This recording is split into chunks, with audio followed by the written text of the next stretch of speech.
Any plans for this evening? Perhaps a game night? Game over, man. It's game over. Shut up. Play the game. Play it from your heart. 26 years ago, we started playing a little game. Now, we're all gonna sit down. We're gonna finish it. And may the odds be ever in your favor. And here we go. Hello and welcome to Dice Camera Action, a mashup podcast about board games and movies where cardboard meets the silver screen. Each episode we review a board game, and then if you're a cinephile, you can stick around for an in-depth discussion about a movie with a similar theme. I'm Matt Cousineau, and today I have a special guest host on, Shawn Holt. Did I say that right? Holt? Did I pronounce that correctly? You did, yep, that's it. All right. So Shawn is the co-host of a YouTube channel called Allies and Enemies alongside with his wife, Jess. He's also the designer and publisher of an upcoming board game called The Last Week of Summer, which goes live on Kickstarter August 19th. So I'll give him a chance to kind of pimp out his game a little bit too. So Shawn, welcome to Dice Camera Action. Thanks for joining me. Hey, thanks so much for having me. I'm excited. This is, I used to actually do a movie YouTube channel as well. I won't even say what it was because it was forever ago and I'm not even on camera. So I dare people to try and find it. But yeah, so it's exciting to mush these two loves together. Yeah, it's cool that you're into movies too. And honestly, like movies is such like a general thing that most people enjoy. Mm-hmm. It's just always fun to like geek out about a movie you like or make fun of a movie you don't like or, you know, just chat about, you know, the art form in general. So yeah, thanks for doing this. I'm excited to have you on. So Shawn, what I did was I posted on like a board game reviewers Facebook page looking for somebody to talk about Shackleton Base with, because none of my like normal podcast host friends had played the game or had a chance to like get into the game. Jason, my more regular co-host, is on sabbatical this summer and is mostly unavailable. So yeah, I posted and Shawn said, hey, like, you know, raised his hand and said, I'm down to talk about Shackleton Base. And lo and behold, he ends up being a Canadian who moved to London. I think he said 10 years ago. So yeah, we have a lot more in common than we originally thought. Board games, we're both Canadian and yeah, both cinephiles too. So kind of a perfect fit. Yeah, I didn't realize you were Canadian when I first said yeah. And then when I saw that, I thought, thank goodness. Because it's great. I found overseas when two Canadians meet each other, it's like Labradors seeing each other. We get so excited. It's such a like a big deal. Like, where are you from? Yeah, we love it. So I was very excited. So if hockey comes up, we can talk about it. You're like one of the only people who might know what this hat is even. So that do you? Looks super familiar. I'm trying to place it, but I definitely have seen it before. I want to say like it's a Calgary alternate or an Oilers alternate or it's something. Not. Like It's California Golden Seals. Okay, yeah, that sounds yeah. familiar. They're an NHL team for like a few years in the late 70s. I love defunct NHL teams. Okay, cool. Yeah, and any hat of a defunct failed team, but. Yeah, I'm super excited to be on this and to be talking to a Canadian because I haven't been there in a while. So it's always nice to talk to someone else who pronounces everything correctly. That's right. Our way is the best way. So today's episode, we're going to be we're going to do some shout outs. We're going to review Shackleton Base, which is kind of a newer hot release that a lot of people who like heavy Euros are getting into. And then we'll jump into a conversation about Duncan Jones's Moon from 2009, starring Sam Rockwell. So before we do that, I want to give you an opportunity to kind of pimp out your game that you've designed. So first, like maybe tell me about the game. What's it about? What are the mechanisms? Why should people be excited about The Last Week of Summer? Yeah, so the game is called Last Week of Summer, and what it is, it's 1986. You just finished high school. You got 1 week left of summer before you got to go be a grown-up. So you're trying to squeeze as much fun out of that last week as you possibly can. It's kind of a midweight Euro that mushes a bunch of board game mechanics into these different modular locations. So the game itself is kind of a worker placement game where you're picking your next 3 worker actions each day. So that's your morning, noon, and night things that you're doing. then you're going to these different locations that are like, there's a video store that works kind of like a Mancala where you're deciding what to rent. There's a all you can eat fast food place that's a push your luck mechanic. There's an arcade that's like a dice rolling where you can also keep on spending your money to pump quarters into the machine. There's a convenience store that you're hooligan, so you're spray painting the back of it. And that's like an area control thing. There's a skate park where you're making polyomino combos of skate tricks. And then there's a music store that's like a market manipulation. So as you buy albums, they get cooler, but if they're too cool, they're not cool anymore. And so they drop back down. They're not worth as much. So all of those are Sounds like a bunch of mini games. Kind of. So they're real simple, kind of melted down to the core of each mechanic. But the real game is the worker placement game that ties them all together. So it's not really like you're playing kind of a separate mini game. It's kind of like your worker spaces are going to change depending on the 4 locations you use each game. So it's a modular game. You use 4 out of the 6. Oh, okay, cool. So it's going to change up how you play. Then there's these cool kids you're trying to make friends with and parties you're trying to go to that also tie into your decision making of where you go. But it's a good fit for this podcast because a lot of it came out of my love of John Hughes movies. Okay. Because we watched all of John Hughes's movies in like a week, my wife and I. And coming out of that, I thought, I want to make a game that kind of has this feel. And so it kind of has that. And then it kind of got mushed along the way with a Sam Rockwell movie, the way back. Because I love the feel. Yeah. I love that movie. I think it's super underappreciated. And it's got this really great, like, it's about the kid finding himself in the summer. Sam Rockwell runs this water park. Yeah, okay. And he's kind of hanging out at the water park. And I love the feel of that movie. So I wanted just a tiny hint of those. You're not going to play this and think, oh, this is like John Hughes, the board game. Not by a long stretch. But hopefully people get a little bit of that 80s feel and a little bit of that, right, like that, remembering what it was like to be a teen in the summer. Right. I definitely checked out the art and graphic design, and it definitely has a really cool vibe to it, just looking at it. And I'm currently in a Stranger Things rewatch. Right, yeah.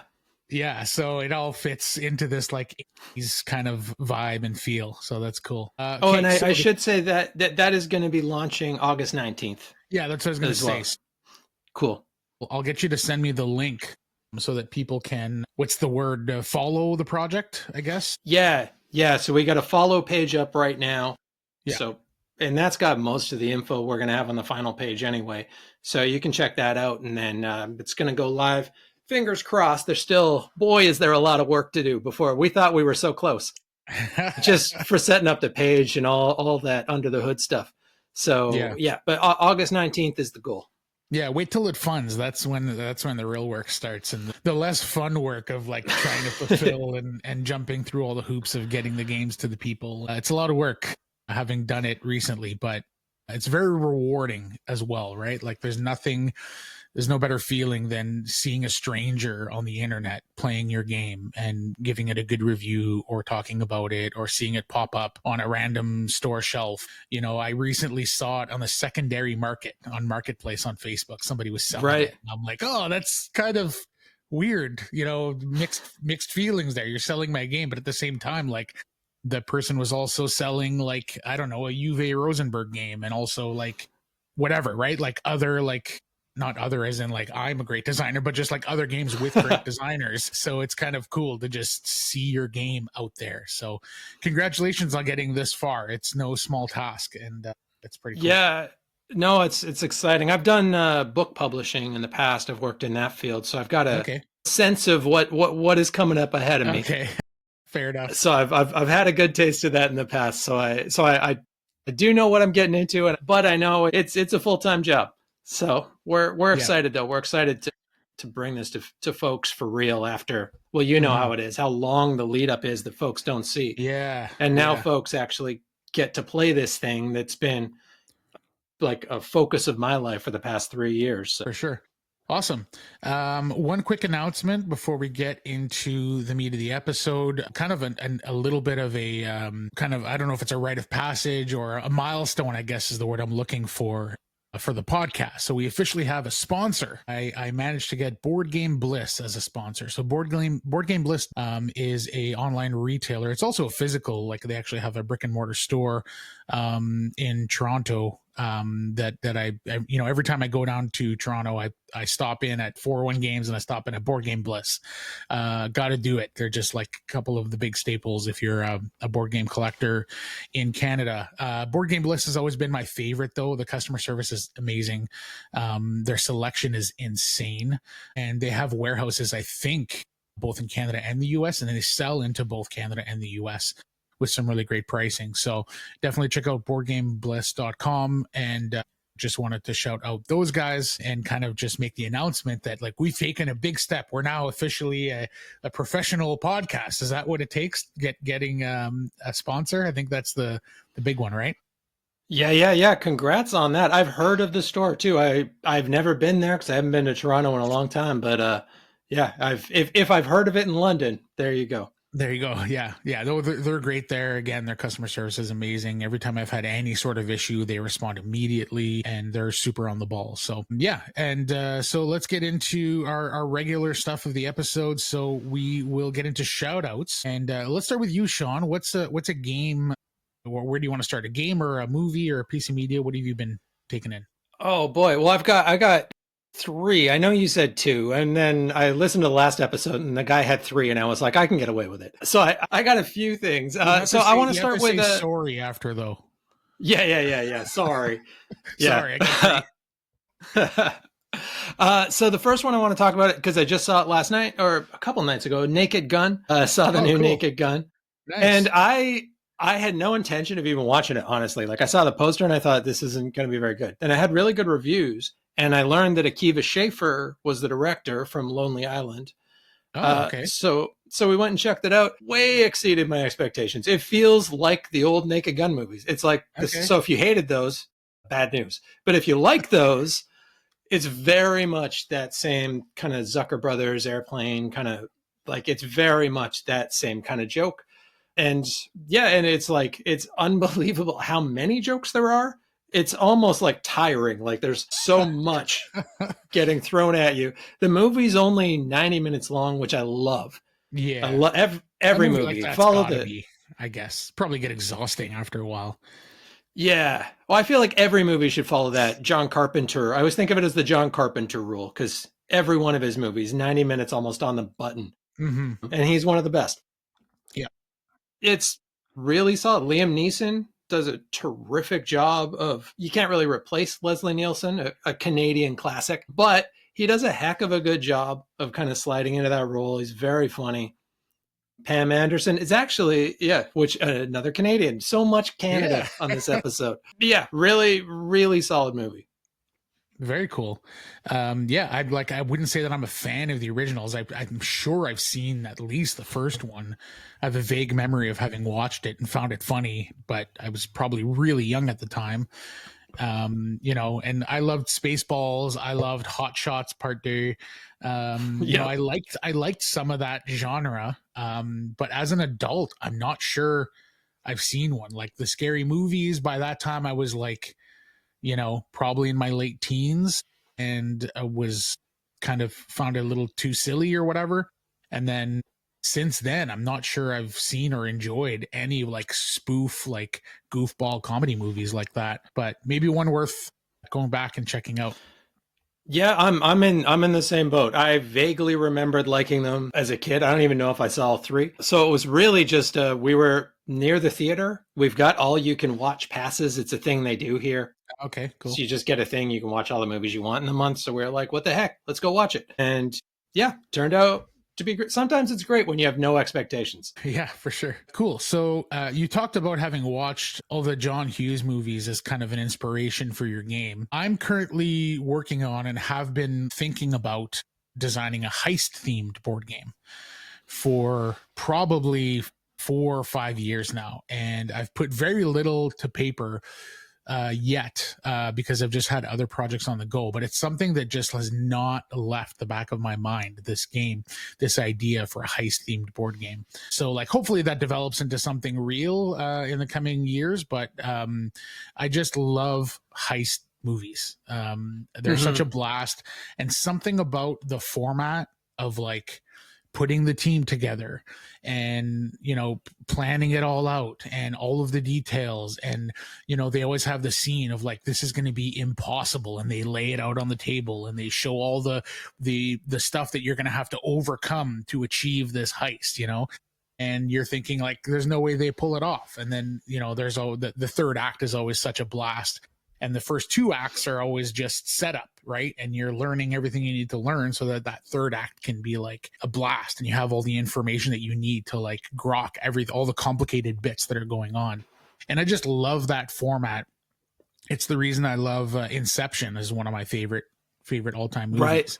It follows that kind of format. So anyways, all that to say, anytime I hear about or see a heist movie that like either has good reviews or gets recommended, I check it out with like a lot of excitement. So Wrath of Man is the latest that I've checked out. And it's sort of actually more of a revenge thriller, action thriller, starring Jason Statham, but it does have some of that heist element to it. And it was actually a surprise, the heist part of it, because I went into this, I was, you know, recommended this movie. It's a good Jason Statham action movie. I'm like, okay, cool. I don't like most of those because they're just mostly bad, but I was told this one was good.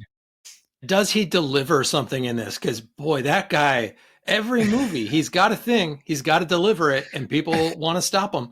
That's like a job usually, right? He's either a bricklayer or a beekeeper or some sort of like, you know, nickname for a job. Or you're right, either that or he's going to deliver something. He's always delivering something. Yeah, even when he's got a job like the mechanic, he's still delivering stuff. Right? Yeah, that's true. High voltage, he's delivering stuff. The transporter, obviously delivering stuff. It sort of was his coming out party. Yeah, exactly. He definitely found his niche of doing these like sort of low budget action thrillers, and people love them. So like obviously the format's working for him. Wrath of Man's a little bit different. Like it's still that, but it's actually like fairly good. You know, I'm not going to like, you know, shout from a mountaintop that you have to watch Wrath of Man, but it's actually like better than expected. And yeah, it's a revenge thriller. He does deliver stuff because he goes kind of I don't want to use the word undercover, but he like gets a job as an armored car driver / employee where he's delivering and picking up money. So anyways, that's one of the key pieces of the premise of the film, and I don't want to get into too much, but it basically, I went into it thinking it was a revenge thriller, and there's a huge heist element to it, which was a nice surprise. So anyways, I don't want to go to, it's one of these movies that the plot is actually like fairly good and interesting and part of what makes the movie good. So I don't want to get into too much of the plot, but basically Jason Statham is like a criminal, like a criminal with a conscience kind of thing, or an anti-hero. Early in the movie, his son gets killed. And so he goes on this like revenge rampage, and in order to like infiltrate and find out the people who actually did this, he gets this like job as a armored car driver / whatever, deliverer, whatever you want to call those guys. Yeah, so it's really solid. The action is good. The acting is Jason Statham, which is fine. He's kind of got one note, but he does it well. And it's definitely really satisfying and has some really fun plot elements that kind of mirror the really great parts of the revenge thriller with the kind of great fun stuff of the heist thriller as well. So definitely recommend Wrath of Man. I think I gave it 3 stars. So like, you know, nothing incredible, but if you want a good action thriller with some of those elements, Wrath of Man will check those boxes for you for sure. Nice. Yeah. There aren't a lot of like heist board games out there. There's Escape Plan, which I haven't played. There's Bad Company, which is like super abstracted, kind of space-based ish. And then there was another 2-player card game one I played recently from Pandasaurus, I want to say, but again, it was really abstracted. It was more about the numbers and the theme could have been something else. I have played Bad Company and thought it was pretty good, though I also have Space Base, and after having played Bad Company a handful of times, I just thought I'd rather play Space Base. Even though Bad Company was solid, if you prefer that theme, I don't think you do wrong. It was solid. It was really good. I enjoyed it, but I just ended up kind of sticking with Space Base on that genre of game. And then the other one recently that I picked up that I haven't played is a game called Run. I don't know if you're familiar with that. I haven't heard of it. No. It's a 2-player game where one person plays a criminal who's trying to get away after doing a job. And I think the job is not even like, again, I haven't played it, but I don't think the job is like part of the game. It's just like you're just finished the job and you got to get out of town. Like you got to run away. And then the other person plays a quote unquote dispatcher whose job it is to like stop that person. So they're using helicopters, and it's this map where they're jumping from building to building, and they have tools they can use to just try to hide and run away. And while the dispatcher is just trying to stop them and catch them. So that kind of fits the theme a little bit too. Cool. So why don't you hit us with your second of 3 things you want to shout out? we don't have to do all 3, but no, it's cool. I'm just teasing. Yeah, the board game I wanted to talk about was Vantage, because we just been playing Vantage, and this is, I kind of got a theme. This is another one I didn't know I would like. I didn't expect to like, because I generally don't like stuff that is a lot of narrative, and I had something in my head of what it was going to be, because Jamie Stegmaier had been talking about this for like 8 years. Yeah. And so I pictured something else. And then when I saw what it was, I thought, this isn't what I expected. I don't know if I'm going to like this. I really like it in the end. I'm really surprised by how much I like it. And it really is just this card-driven exploration game where you're reading these little passages, but thankfully they're like 1 or 2 sentences. It's not one of these where someone's trying to be a writer and they're not a writer. It's like, it gets to the point, it gives you what you need real quick. And then it's really a dice placement game and a card tableau building game. So you've got 9 cards in your tableau. Every time you do a thing, it's got some sort of difficulty. You got to roll dice. You got to find homes for those dice through the cards in your tableau or your teammates' tableau when you're playing with more people. And you can kind of gear that because you've got, there's 6 different colors of actions you can do. So if you're doing a green action, you've got more spots on your cards for green actions. So dice can only go on for green actions, or they can only go on for this very specific kind of action. And then there's different kind of routes you can take, because there's like red actions are you're starting fights. Yellow actions are you're stealing stuff. Purple actions are you're just kind of watching from afar. Green actions are you're building stuff. And so you can kind of focus on stuff a bit depending on the cards that you get and level up your cards. And it feels more like D&D than a board game, but I've never got into D&D. And this kind of gives me what I think I wanted D&D to give me, because it takes out the dungeon master and it takes out kind of the fantasy elements that don't always really connect with me.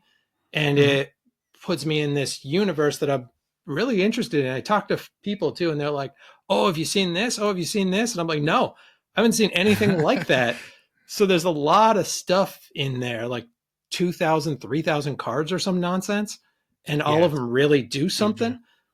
Yeah. So there's a lot of stuff in there. So I don't think it's going to be for everyone, but really connected with it. Very cool. Yeah. Jason, my kind of regular co-host, is a huge Stonemaier fan and buys all of their games. And this one was no exception. And I think he's bought it and he's played a few times and said that he's enjoyed it. I haven't talked to him much more than that about it, but at some point we're probably going to review it on the podcast. And this is definitely, if you know me, not my kind of game.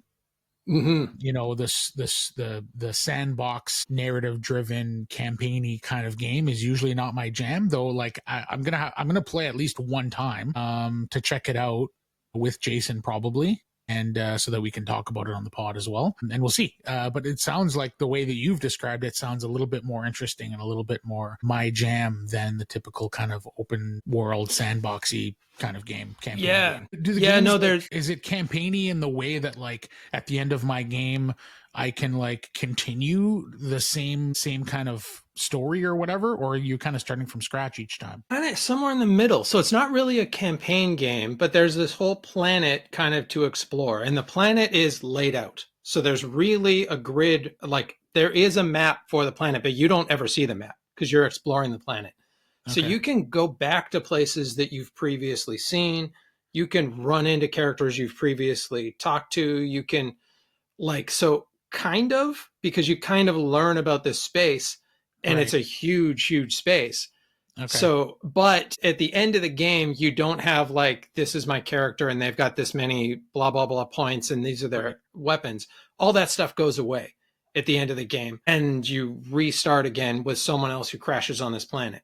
So what you bring back into it is just knowing about the planet. And I kind of like that, because I think the hook, what brings me in is it's a bit more of a Euro game than I expected. Because I'm with you. People would be shocked that I like this at all. But I think that's the thing that brings me in, is it's more of a Euro game. It's got an actual end to the game. Sometimes these games are like, and then just kind of play and then don't. And I always feel like, that's weird. So I like that. I like that I can win and lose. And I like that it's got like a real Euro game puzzle.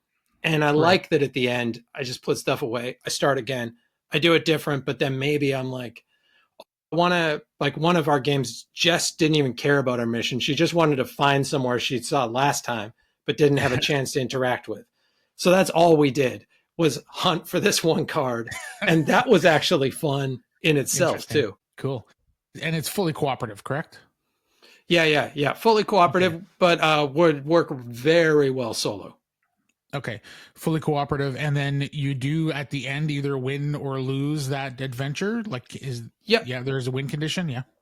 Yep. You've got a mission you're trying to do. You can get a super win, a kind of win, or a loss. Okay.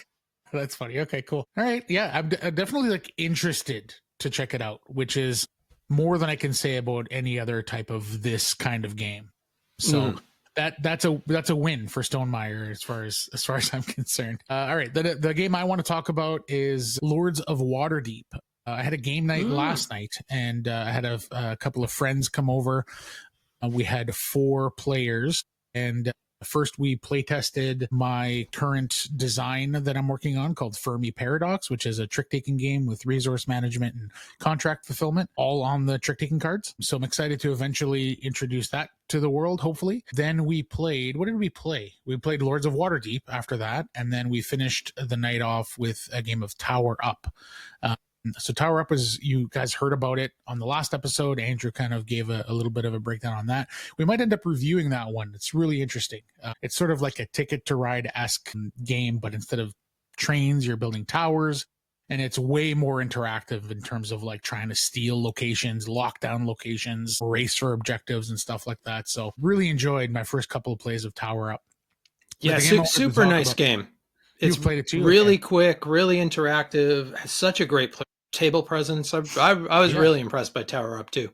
Yeah. I'm excited to like play it more. It feels like a game sort of like Bus, where it's like mostly like perfect information, and basically it's just like this puzzle of like interaction and like messing with locations and trying to lock down areas and block people, and like sometimes there's a battle for a location where like somebody takes it and you take it back and that kind of thing. And it's like really, really short. I think like after setup and explanation, it took us like 30 minutes to play a 3-player game. So yeah, really, really good. Excited to like dive deeper into it, to the point where like you start to see the Matrix, you know, when you get to that level of playing a game where it's like all in front of you, like chess or Bus or, you know, some of these other abstract games. Yeah. I love a simple game you can get better at. I really appreciate that. Cool. The one I wanted to talk about, though, is Lords of Waterdeep. It was my first ever play. I love worker placement, and my friend Steph brought it over and said, like, this is an old classic worker placement game that you'll probably love. So we did play it with the Skull something expansion. Oh yeah, Skullport expansion. I haven't used it, and everyone tells me I gotta play with it. Yeah, it's cool. It adds these like skulls, this like skull map, which is really interesting. It's like a track, and each section of the track has like 3 skulls in it, and you can take these like extra good actions that give you way more resources or stuff to do, but you got to take a skull with it. Or if you play a card that's really powerful, you got to take like 3 skulls. And the more skulls you take off this track, it basically reveals underneath the skulls. I think it starts at -2 or -3. And then you go to the next level of the track and it says -4, and it goes all the way to like -9 or -10 or something. So as soon as an area, all the skulls from an area gets revealed, then every skull at the end of the game is worth negative that many points. So yes, you can collect these skulls and they're very powerful because it gets you more stuff when you do so. But at the end of the game, you're going to get punished for it, which was what happened to me. I ended up with, I think, 8 skulls and ended up with like a minus 48 off my base score at the end of the game, which put me in second place. So like, I think I was 12 points behind the next person after subtracting all my skulls. So definitely like taking the skulls gives you powerful enough actions to propel you forward, but then you kind of get brought back. So anyways, an interesting mechanic to add to it. It was my first play of Lords of Waterdeep. I'm not going to like go into detail of how it plays because it's such an old game, and I think most hobbyist board gamers will already know what it is, but it's a fairly simple like resource collection contract fulfillment game where you're literally just worker placement, collecting resources, collecting cards, playing cards, fulfilling contracts, getting rewards, and getting points. It's Dungeons and Dragons themed, which means nothing to me personally. It's not a negative or positive. I just have no association to that IP, but the game worked really well. The one thing I will say is that it feels like the game is mostly really, really well designed and like really satisfying. Like if you think of like some of the best worker placement games where it's just satisfying, you're setting things up, you're getting the resources, you're fulfilling those contracts. It works extremely well. It does feel a little bit outdated by today's standards. And what I mean by that is that some of the balancing feels a touch off. Some of the cards come up and you're like, this doesn't feel like a card that I would ever want to use. There's a little bit of like lack of flexibility in certain areas. And the one thing that I'll mention is that I had an intrigue card, I think it's called. Mm-hmm. The intrigue card said remove 3 skulls from the skull track permanently from the game, which if you have a lot of skulls, you don't want to do that because it reveals another area to make your skulls worth, even more negative points at the end of the game. So I want the skulls to stay on the board as much as possible, and I want to return skulls if possible, not remove them. But that was just my scenario, right? So I had this one intrigue card that got dealt to me at the very beginning of the game, and it stayed in my hand the entire game. There's no mechanism to like get rid of one, but there was plenty of areas on the board that gave me resources, and I got to play an intrigue card. And a bunch of the contracts fulfilled. The reward for fulfilling the contract was like these resources or these benefits, points, and I got to play an intrigue card. Well, there was at least 3 scenarios during the game where I wanted to go to one of these spaces, or I was going to fulfill a contract that let me play an intrigue card. And we checked the rules. It's not a may. It's not a you may play an intrigue card. It's like, it's a you have to. It's play. It just says play an intrigue card. And this is exactly what I mean, is that I think like modern board games would put the word may in there, or specifically say like you don't have to if you don't want to, or give you an opportunity to spend your intrigue cards for other things, like trade it in for something or whatever. And these are things that I think are fairly common in modern Euro board games, but that kind of slipped through the cracks 10, 15 years ago, whenever this game was designed. So anyways, there was just like at least 3 times during the game where I wanted to do a thing that was great for me, but I couldn't do it or chose not to do it because I would have been forced to play this intrigue card that was just sitting in my hand. So then I had to go and find like, okay, where do I get intrigue cards so that I can like have something to play when I fulfill this huge contract that I need to do. So, and there was a handful of these little things, right? And these are nitpicks. The game, I largely liked the game. I would probably just house rule it to say like the cards say may, or you may do a thing. But yeah, those are just like nitpicks. It just feels like a game that's slightly outdated. And I feel like if they, brought a couple of modern board game designers and just did a re-implementation or just a 2.0, right? Like a second edition or whatever, to just clean up some of those things that felt like old and outdated, it would be an excellent, I mean, it is an excellent game. It would just like take it up that other notch. So really, really enjoyed my play of Lords of Waterdeep. I came really close to winning by collecting all these skulls and doing these like really powerful actions. Very, very satisfying. I had a lot of fun with it, but there was multiple moments during the game where I'm like, this feels like it should be cleaned up a bit, this little area or that little area. So yeah, are you a fan of the game? Sounds like you've played it. Yeah, I like it. It's always interesting to hear folks who've played a lot of games and then play one of these kind of classic gateway games, because it is kind of weird to come to them like later when you've played all the stuff that, right, I don't know, maybe built on it and maybe was inspired by it and then made it a bit better. Because I agree with everything that you're saying, but then at the same time, it is still one that if someone asked me if I want to get into worker placement, what should I play? This is kind of the key one, I think, that I generally go to. This one, or still Stone Age, but this one doesn't have a famously stinky cup in it. So that is a big plus. But I like it because it has because you're adding those worker spaces as you go. And that's really nice because the spaces you have at the start of the game are so simple that even if you haven't really done worker placement, it's just a real nice, like easing you into the idea. But then the game itself builds on that knowledge by adding these spaces as you go that are your spaces, that are like souped up spaces. And so I really like the flow of that. Yeah. But yeah, what you're saying about the intrigue cards, I've definitely had some where I think, oh, why would I play this? I'm never going to play this. Yeah, and there's a bunch of contracts too where like the value on this contract is way off. Like you have to pay all these resources and you get 8 points. Like what?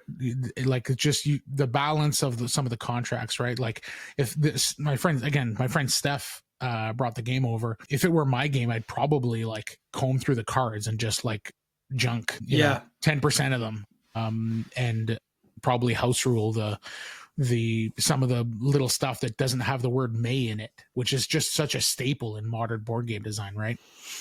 Yeah. So it's an interesting one because I like it and I like appreciate it, but then at the same time, I'm probably not going to reach for it that often unless I'm playing with someone who I'm, trying to win into the cult of board games. Sure, yeah. And trying to get them into worker placement. I feel like that's kind of its space now. But I know people who love it, like who swear by it.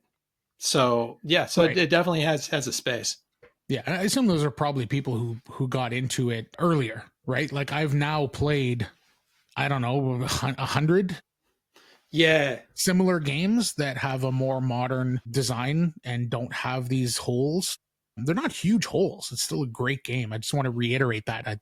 I had a really good time with it, but it's just like, obviously it was an early design and it feels like I'm like, talking negatively on this game, but like it was an early design and all the games that I'm talking about are like iterations and built on that and use that as a springboard, right? Like that was a trailblazing game. So yeah, I give it all the credit in the world. I would just say that like now playing it objectively as like a modern board gamer, there would be some small things that I'd either change a house rule or whatever the case is. Cool. It is always interesting. And those ones that kind of bring us into the hobby, right? Like I can just see nothing wrong with Carcassonne still because it was like my first love of board games. And so it can do no wrong with me and I'll play it forever. And I'm sure that there's some big holes that I'm blind to. Yeah, absolutely. And like now we've got Harmonies and we've got Cascadia and we've got like all these modern tile laying games that have iterated and improved on Carcassonne, right? So you have to give it props for being that trailblazer, right? As well. Yeah. I'll really quickly mention my last thing. It's the book On the Beach by Neville Shute. It's from the 1950s. And it's just a real slow burn apocalypse. It's like the world has had a big war.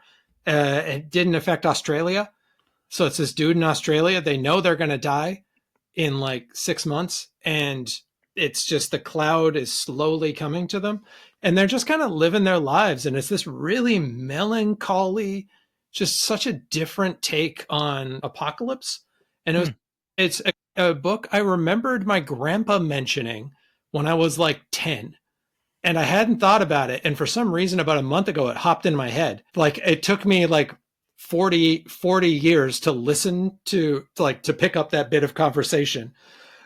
And then I was like, oh, I'm going to read that. And yeah, it was an interesting read. But that's all I got to say about it. We can move on to the actual episode.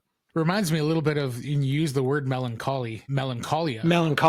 Yeah. Kind of that vibe in parts. Slow burn, like the impending doom. Everybody knows they've got X amount of time left, and they're just kind of like, we just see this one household, this small group of people, and how they handle it. Yeah. I mean, it's beautiful but crushing. Yeah, I would not recommend. Do not watch that if you want a nice day. I wouldn't recommend Melancholia to everybody. Maybe watch the trailer and read a review or two, and then if it sounds interesting, check it out. It is a staggering piece of art, but you're right. It is not a happy movie. Don't watch it. Yeah. It's not one to have a family sleepover for Melancholia. I want to take a quick moment to shout out our sponsor, BoardGameBliss.com, which is honestly where I've been buying games for years. This isn't some random ad read. They're literally the only people I reached out to because I already love what they do, and I was relieved when they said yes so I could be fully genuine when endorsing them. They've got a huge inventory of games and are always super competitive price-wise, which is important to me. At Board Game Bliss, we believe in the magic of play. Board games spark joy, forge connections, and create unbelievable moments. We source exceptional titles from around the globe, so your table always has something exciting to offer. Whether you're just starting out or you're a seasoned pro, there's always a new favorite waiting to be found. Go to BoardGameBliss.com and find out why they're my personal favorite place to buy board games.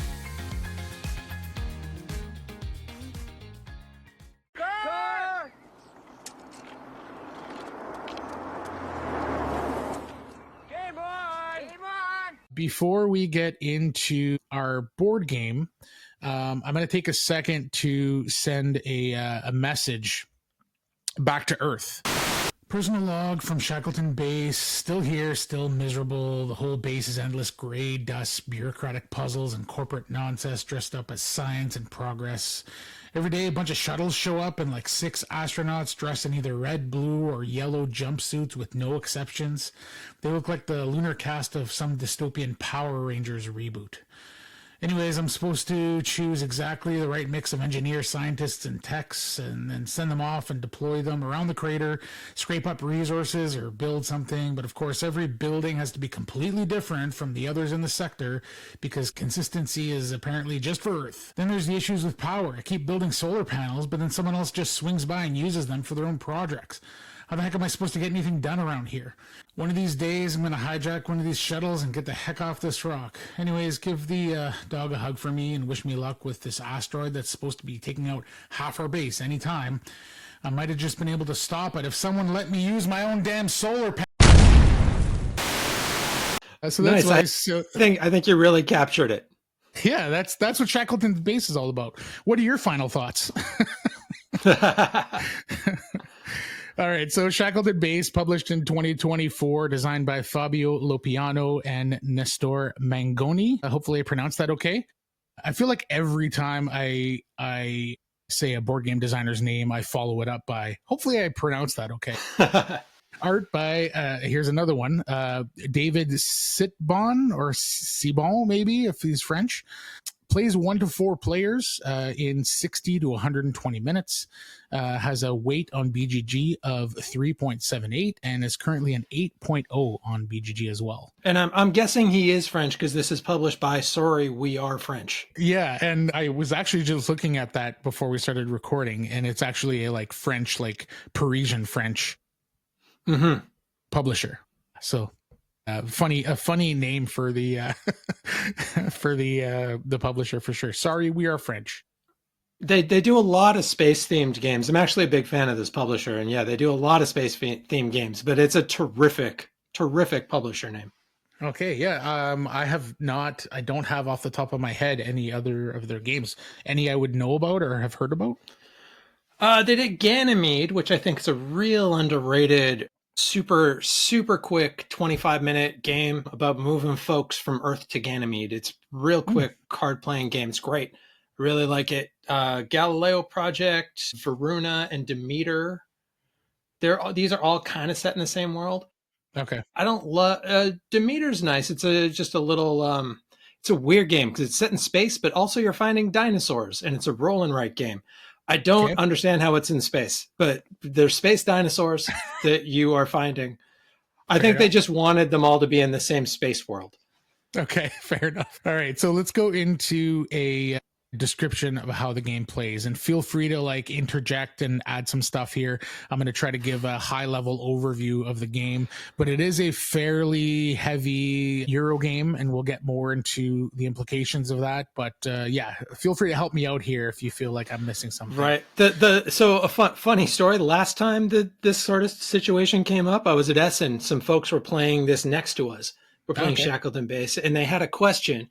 And I was playing games with a bunch of designers, and I got up to help. And then I remembered that I was actually at the table with Fabio Lopiano. No, Well, that's hilarious.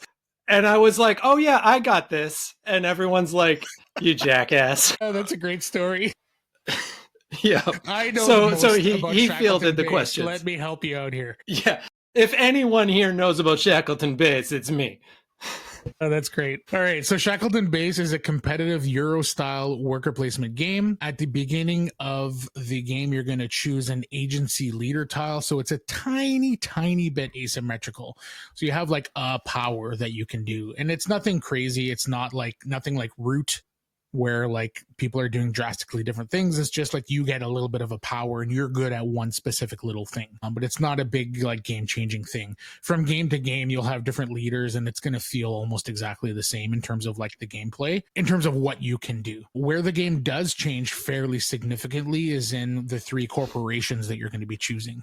So the game comes with 7 corporations. So basically, like, to start off here with a high level, it's a worker placement game. There's a bunch of places you can place workers, whatever. But there's this like side area where every game you're going to randomly choose 3 corporations that you're kind of injecting into the game.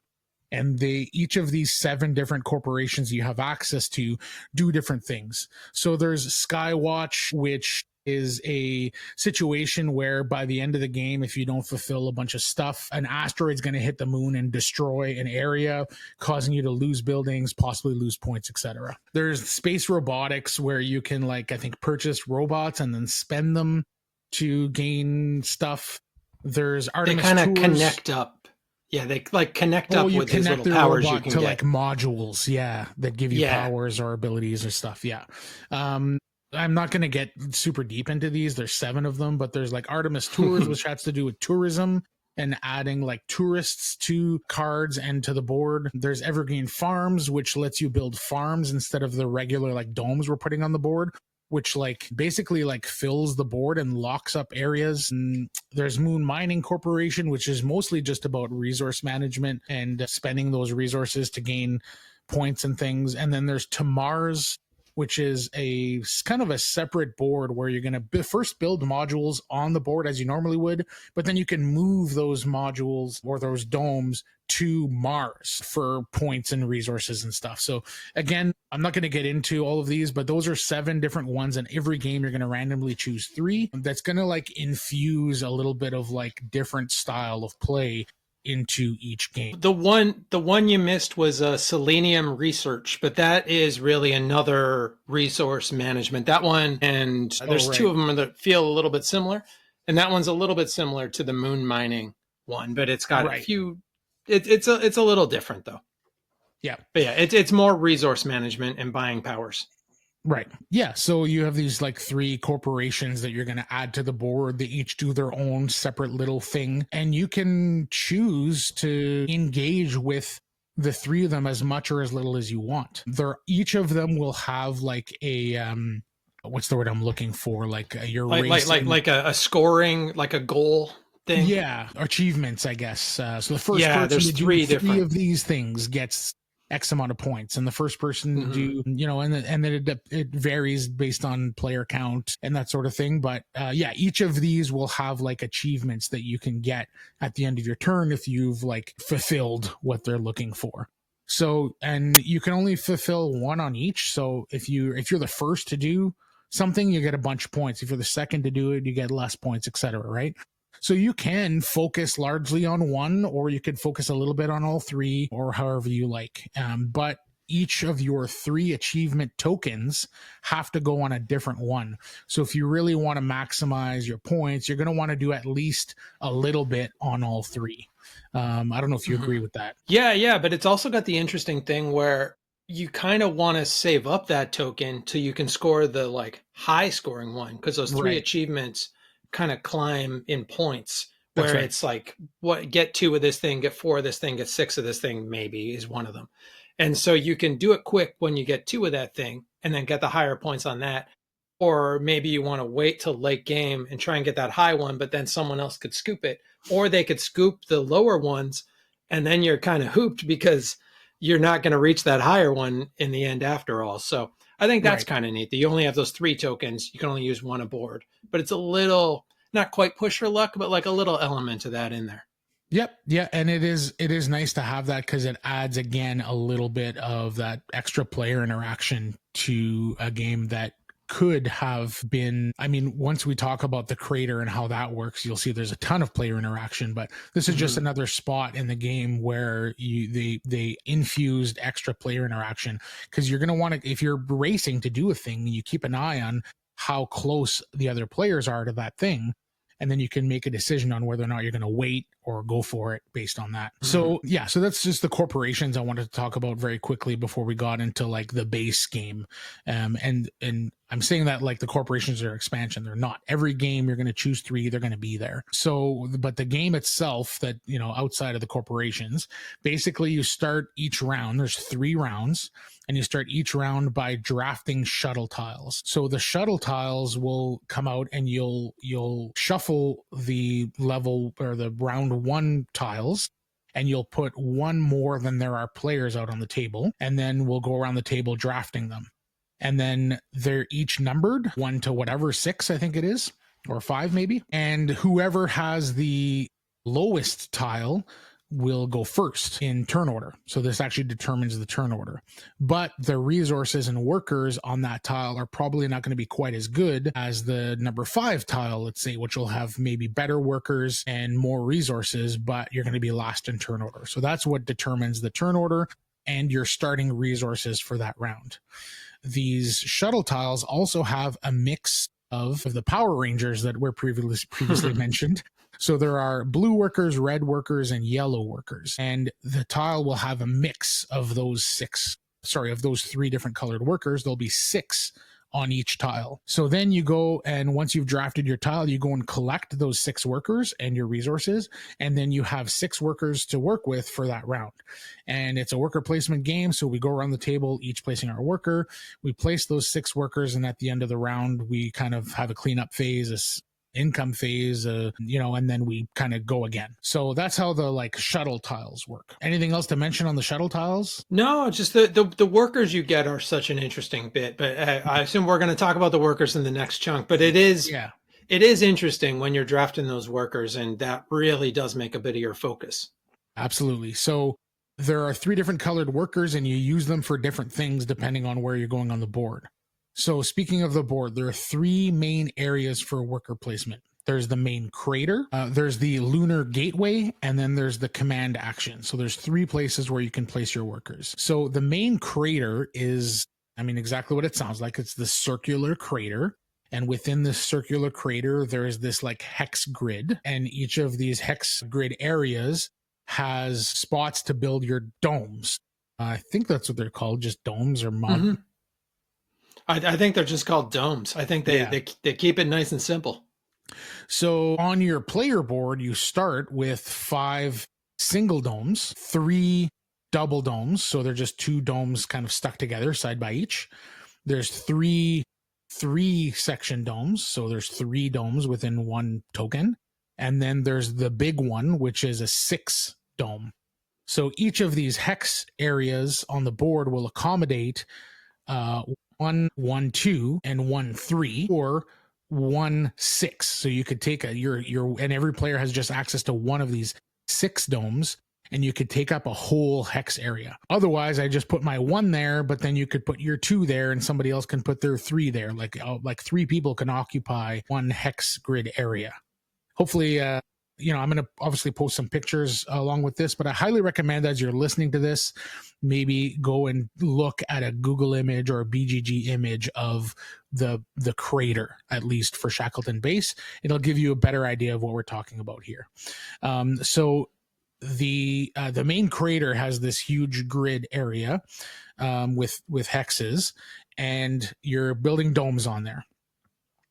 And then if we're talking about the worker placement aspect of this game, what you're going to be doing is you're going to be placing workers on the edge of the crater. And then if you place a worker on the edge of the crater, basically he'll be facing one row or column on the crater. And then you look up that row or column, and then depending on how much presence you have in each of the hexes, you'll get more stuff. And depending on how much presence your opponents have, where you do not have presence, you'll have to pay them to take that action. I'm not going to get into all the details of how that works, but it's going to be very important for you as you're building domes on these areas to keep an eye on the rows and columns and how much presence you have in them. Because the more presence you have in them in a specific row or column, the more stuff you're going to get. Now, we talked about the different colored workers. So if I'm placing a yellow worker, I'm going to look up and down that row or column, and it's going to tell me how many resources I get. And the resources are either rare earth, titanium, or is there a third one? Or is it just the two? I think it maybe is just the two. I'm looking at my rule book. Yeah, you're right. I'm looking at the me. board right now. I have it set up next to me here. Nice. But yeah, it's just rare earth or titanium. Yeah, it's just those two resources. So you're going to look up that column that your worker is facing, and if it's a yellow worker you place there, you're going to gain X amount of rare earth and or titanium for all the hex areas that have a dome on it. Period. And then if you're there, you don't have to pay, and then if your opponents are there but you're not, you have to pay. So there's a lot of consideration as to where you're going to put the worker and what you're going to get from it. If it's a blue worker, you're going to, again, look up and down that column or row that you're on, that you're facing, and you're going to gain resources that are specific to the corporations that we chose at the beginning of the game. So, you might be getting robots, or you might be getting tourists, depending on whatever corporation we're working with. And then if you put a red worker, you're going to get income. So this is where you're going to get money or credits that you use to do various amounts of different things within the game. So where you're placing your worker on this grid sounds so convoluted, right? But again, if you're looking at a picture of this, it's going to make a lot more sense. But depending on where you're putting your worker and what color your worker is, you're going to get a various amount of different things. There's going to be different costs. So really interesting. And like the concept of how all this works is actually fairly simple. Once you look at it on the table and you see an example of it, very, very simple and easy to understand. But the implications and your decision-making with all of this is there's just so many avenues you can go down and like the varying things that you can get based on, again, what you're putting and what you're getting is a really, really interesting decision point. Yeah, it really is. And then there's the added thing of whoever, you scoop up those workers at the end of the round too. So where you're putting those is at the end of the round, whoever has the most in that row gets to take that worker. So sometimes you want to do a row that's filled with stuff because you're going to get all sorts of resources, and you've got the bit of money that you've got to pay somebody because some of those rows are pretty cheap. Mm-hmm. But then you're going to give that worker to them. That's going to give them a power or end game points or whatever it is. So there's a lot in that one tiny decision. For sure. And that is the crux of the game, that crater. That's where you're putting your workers, probably 80% of the time. The workers are going around that crater because that's where you're getting all your stuff.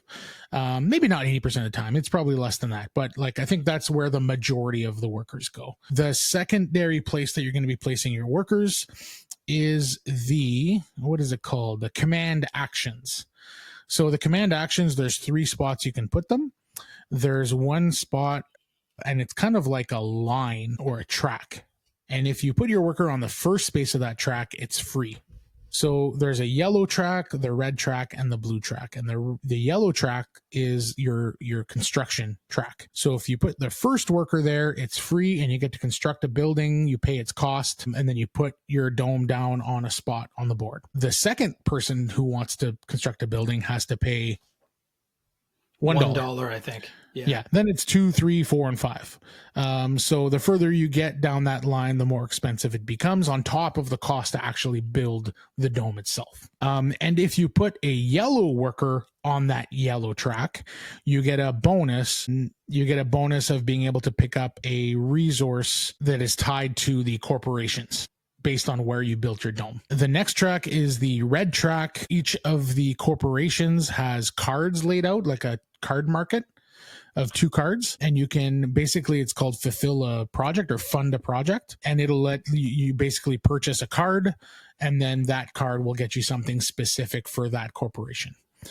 Again, won't get too deep into that, but again, the first person to do that, it's 0, then 1, 2, 3, 4, 5, and if you put a red worker there, you get a bonus of a corporate action of your choice. And then the last one, and the reason I'm not explaining corporate actions is because the last one is the blue track, which is corporate actions.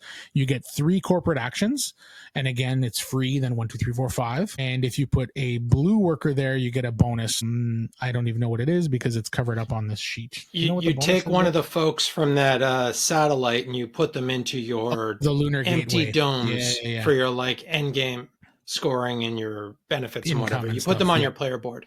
Yeah. Okay. Yeah. And then the corporate actions are just that. You look at the corporations and they each have a corporate action that you can do, which is essentially like pay X amount of resources for whatever it is that corporation is trying to do, depending on which corporation it is. Yeah. And if you place a blue worker, you get to go and get a worker from the lunar gateway, which is the third and final location that you can place a worker. So the lunar gateway, you're basically whatever shuttle tile doesn't get drafted at the beginning of the round. You look at the workers that are left on that tile and you put those 6 workers in the lunar gateway, and those become available for players to kind of go and get. So if you put a red worker, let's say in the lunar gateway as a worker, the final worker placement spot you can use, you can then go and get any worker in that lunar gateway of a different color than the one that you placed and put it on your player board. And we'll talk about the player board and how that works in a second. You also get 3 resources and a corporate action. So it's a spot where you can go to get money kind of quick and easy with no restrictions or concerns. And it's a spot where you can get a worker and a corporate action. So it does a little bit of everything, but it doesn't like do anything like really powerful like some of the other actions might do. So those are the 3 main areas of the board where you're going to be placing workers. Anything to add to all that? No, I think you covered it. Cool. So yeah, the player board is something that I want to talk about. So you have a dual layered player board, and on your player board you house your 5 single domes, your 3 double domes, your 3 triple domes, and your 6 dome. And then as you remove these domes and put them in the crater, you're opening up locations for you to put astronauts or workers. And then all of the places, I'm not going to get into details, but all the places on your board do different things. Some of them will give you income, and it's going to depend on the color of the worker that's there as well. Some of the areas are endgame points. So if you fill a certain area all with yellow workers, you'll get a whole bunch of bonus points at the end of the game. There's another spot that does the same thing with red and blue workers. There is an area that makes the cost of upkeep at the end of each round cheaper. There's a spot that'll make it cheaper for you to buy cards from the corporations. So there's all these different things that if you fill your player board, once you've removed the domes, you fill your player board with all these different workers of different colors, and they'll do different things for you. So it's really a neat puzzle. And again, I feel like the concepts of this game are super easy to understand. I can probably teach it in like 20 minutes to somebody who's played, right, to a hobbyist board gamer who's played midweight Euros, but then like what to do from round to round, from turn to turn is just like completely baffling to me so far. And like I have some strategies and some ideas on how to do things, but then I'm forgetting and omitting doing these other things that are like critical. So yeah, I will say after playing only 3 times, I'm not good at this game yet, but I am very intrigued and I have a blast trying to figure it out.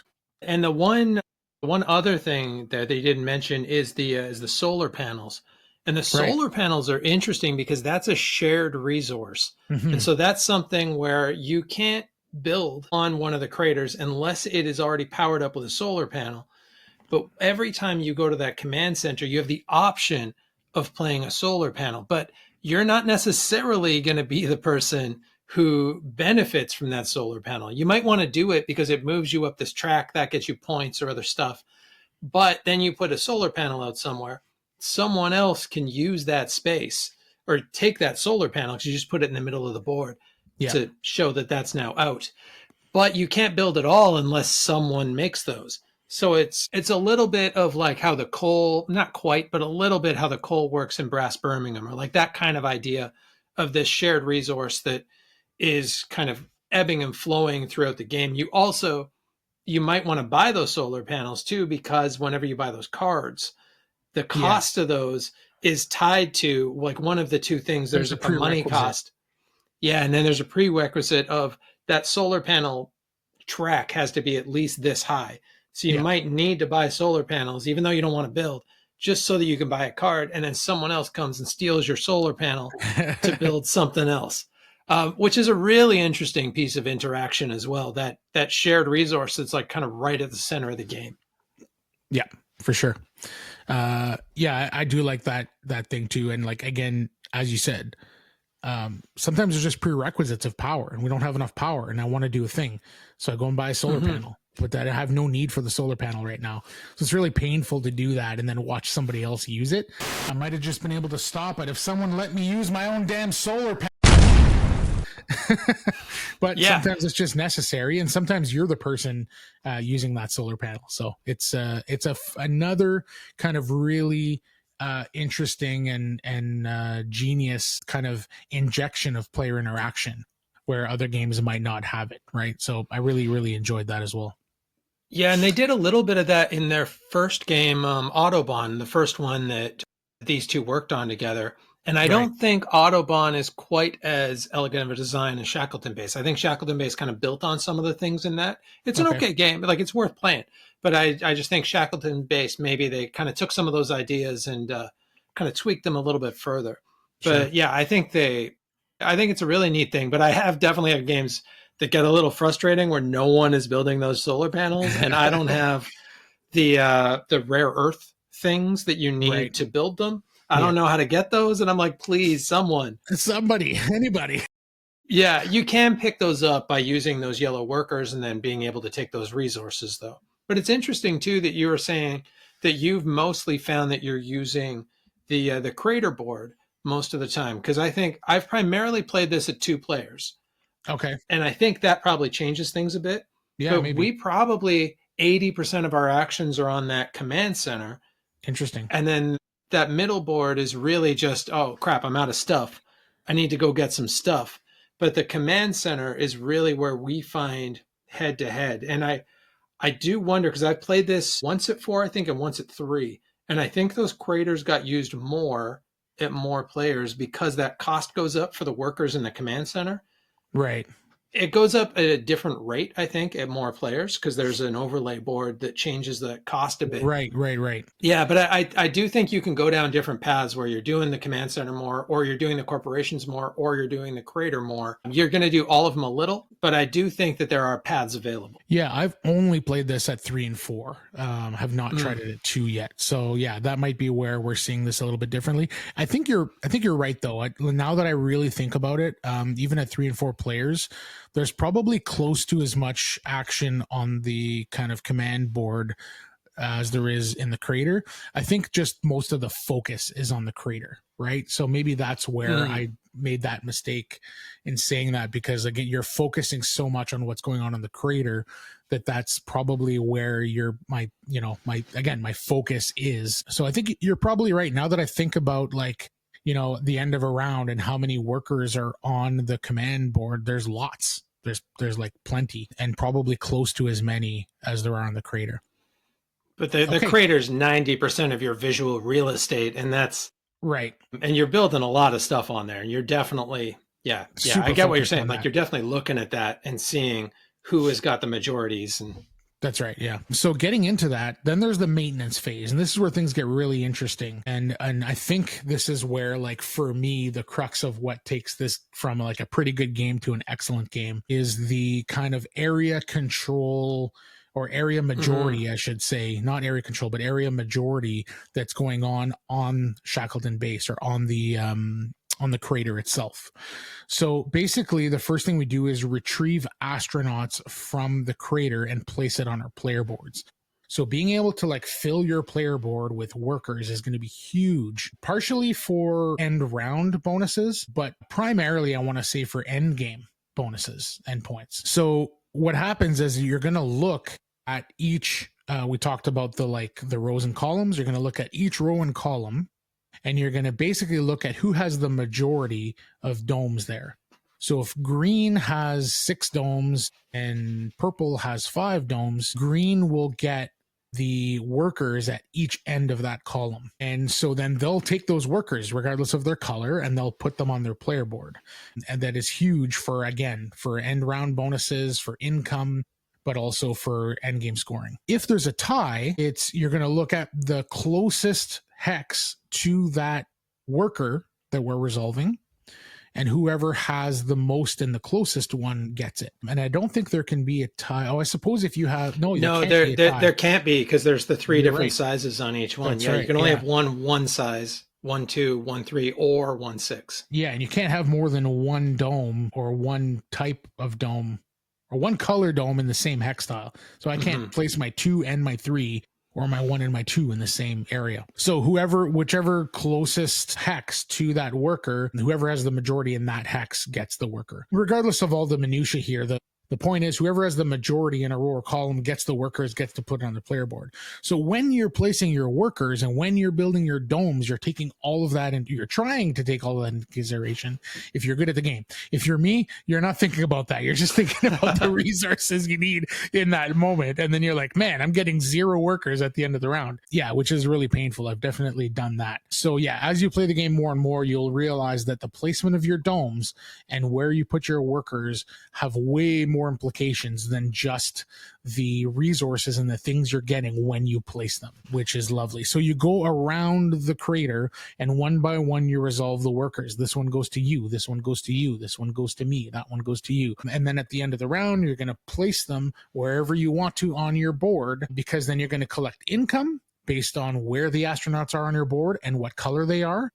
And then you're going to pay maintenance costs. And so this is one of those games, similar to an Agricola or an Underwater Cities, where at the end of each round, you have to pay based on how well you're doing or how much of your board that you've or how much you've built, basically. So you kind of want to moderate that a little bit too as you're going along. Because if you build super fast, there's benefits to that. But at the same time, you have to pay income, you have to pay credits for how much you've built. The good thing though is it's not as punishing as Agricola is a great example of a very punishing This does not feel as punishing as that, for sure. Yeah, it's not. And the cost for not being able to do it isn't too tough either. You move down that one. I can't think what that track is called now. Yeah, but it's not crushing if you have to move down that track a little bit. You're not going to be sunk. So that is nice. I've moved down that track for that reason.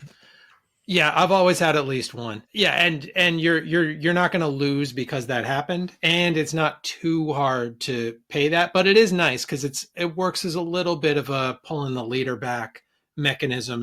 If you get too far ahead, like you say, all of a sudden you've got a big maintenance cost, and that can pull you back a little bit. Yeah, for sure. Yeah, and again, the color of the workers that you get from the board in your thing are going to, like, if you put a yellow worker on a certain spot, it decreases the amount you have to pay at the end of the round by 3. And if you have 2 yellow workers there, it decreases it by 6. So you can, and then if you have red workers in your 1 dome spots, that gives you income. So, but based on where you're putting your red workers and where you're putting your yellow workers, you may not have to pay anything. But those are just all things you have to consider. And again, I think this is a game that, like, the concepts and the ideas of what you're doing, especially if you've played any amount of, like, worker placement games or midweight Euros, you're going to be able to understand how this game plays fairly quickly. But getting good at this game, there's just so much to consider. My brain just gets scrambled of the implications, and I love it. Again, as you said earlier, this is another level, but I do love a game where learning how to play and being able to play is fairly simple, but you can get better at it and you can improve game to game. And this is definitely one of those games. So we do the steps that we just described 3 times. There's round 1, round 2, and round 3, and then you do final scoring, and that's how the game plays. Is there anything you want to add before we get into our kind of thoughts on the game? No, not in terms of how it actually plays, but yeah, I got a lot of thoughts about it though. Okay. If we want to talk about that part of it. Get us started. Yeah, so well, obviously the real hook to this game is those different corporations, is that you've got 3 of the 7 that you're using. And other than those 2 that I said that are kind of resource management, they play pretty differently. And some of them, like that Skywatch one where you're trying to protect the planet. And that is kind of interesting because it's a bit co-op-y where you kind of got to chip in to help build this. If you picture building like a lunar shield, because you know an asteroid storm's coming. Right. So, but you can, if you want, like let other people do it for you and still reap some benefits too. So that is kind of interesting, that like kind of forced cooperation in that one. That is the one that we play with the least, actually, because I think it works better at more players. And I primarily played this at 2. Okay. I've got to think with heavy games where I know it probably technically plays better at more, but also I just don't have the patience. And I like that I can play this with 2 players in an hour and a half. Whereas if I play this with 4 players, it's a good chunk of time when you play with more. So I do think it's probably a better game at 3 and 4, but I like it at 2 a lot. And I think it moves quick, but that one doesn't work as well.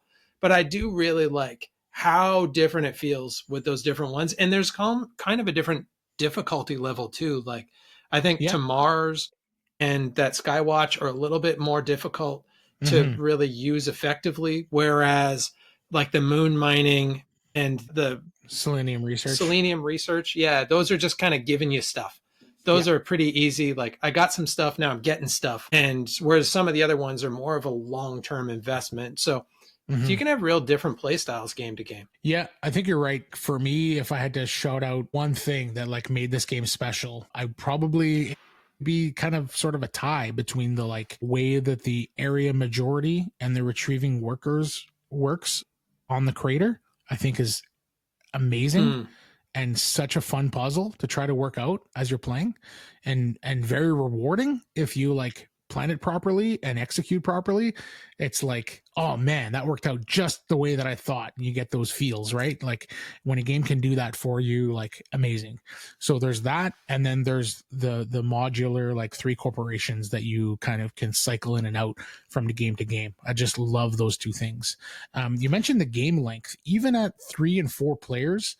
Like it says 60 to 120. I want to say that's fairly accurate, which is super rare. Okay.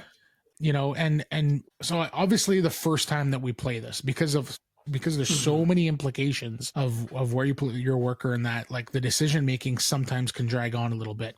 But I have played this game at 3 and 4 players, and it has been under 3 hours, which is solid for like this heavy, quote unquote, of a game at 4 players to play in 2.5 hours. I think the second or third time that I played this, I played all with people who had already played at least once. So that game felt really snappy. Despite having played that last game, we played with the Skywatch and To Mars. We played with both of them, which, yes, are both like on the higher end of complexity, but they complement each other really well. So Skywatch is one where if you do not stop the asteroid from hitting the moon, it's going to destroy an area of the moon. To Mars is one that lets you remove your sorry. Right. Skywatch is the one with the meteor that's going to hit the moon and destroy a bunch of your buildings. And then the To Mars is one that lets you remove your structures from the moon and put them on Mars. And send them to Mars. So you can just remove them and be like, I don't care about this asteroid. That is exactly what happened in my last game. Yeah. So for whatever reason, in the first round of the game, the other 2 guys that I was playing with had kind of spammed the Skywatch and had revealed where the asteroid was going to hit on the moon. And nobody had structures there except for me. I had 2 structures there. And so I decided right then and there that I was not going to contribute to the Skywatch at all. and that I was just going to not build in that area anymore and just move those two structures to Mars before the game ended. And so I did not contribute to that at all. And I just focused on other things, and I was able to kind of spam and work really hard on other of the corporations and other areas of the game. And then in the last couple turns of the game, I just removed my domes from that area before the asteroid hit. So the asteroid did hit, which was interesting to kind of combine those two.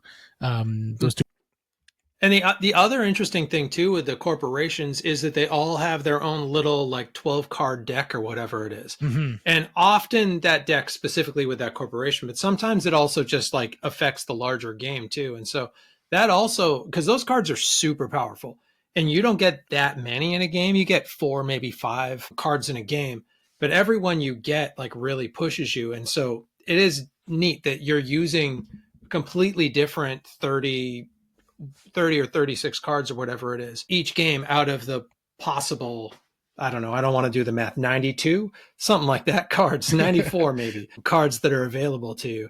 Right. And those do have pretty big implications too, those different cards. For sure. Yeah. And the corporations, again, like they make the game so varied. Again, I've played this game 3 times, and every game has felt significantly different, despite the mechanics being like very, very similar. The feeling that you get from playing the game from game to game is so different, and you're trying to do completely different things, which I guess is a little bit of a double-edged sword, because if you really want to like hone in your skills and get better at this game, having the game vary and change that much is probably going to slow down your like ability to get better at the game. But I guess if you're that kind of person, you're probably going to maybe just use the same 3 corporations, or use the same 2 out of 3 corporations over and over and over again. So there is that flexibility to just decide what corporations you like and just play that variation of the game. I really like that too, because generally with this kind of game, I do pretty well at it my first game, then my wife figures it out, and then I'm sunk forever. Like after about game 3, all hope is lost for me. Yeah. She calculates it, she figures it out, and then I'm like, oh boy. And I like that this one switches up, because my win percentage is much better in this than most heavy Euros, because she doesn't have that time to figure it out yet. She's gonna. There you go. She's gonna, and it's gonna be over for me. Yeah. There's definitely some of them that she's got pinned already. Yeah. And just modular games like last week of summer, I'm adding the modular because that's something I love in games. That's why modular is such a big part of that. Like Merchant's Cove, which is by no means a perfect game, but I really enjoy how different that one feels game to game too, by being those different characters and the different modules and that.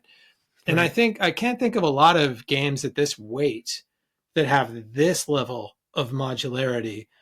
And I like the thing that they did. This is just like a little thing, but the rule book, how each of the modules is its own separate page that you just pull out. So you don't need to flip through the rule book and see They're a not bunch in of the rule pages you book at don't all. need. Yeah, you just pull It's out just its the own 3 sheet. Yeah. the 3 sheets that you need for that game, and then you've got those 3 corporations, and that's cool. Also thematically that it's corporations, because if we're going to the moon, that's what's going to happen, right? It's going to be branded, and sure. we're going to have to appease whoever, right? It's going to be Coca-Cola and McDonald's. Yeah. So we're definitely going to, and I like that it's like, you've got this science part, you're building out these domes, you're doing like, you're trying to get the helium-3 out of the planet or whatever, but at the same time, you've got to appease the like Artemis Corporation who just want to use it for tourism, or whoever it is. And I love the little guys with the A's for the Artemis thing. That's we use the most, just because those guys are great. Cool.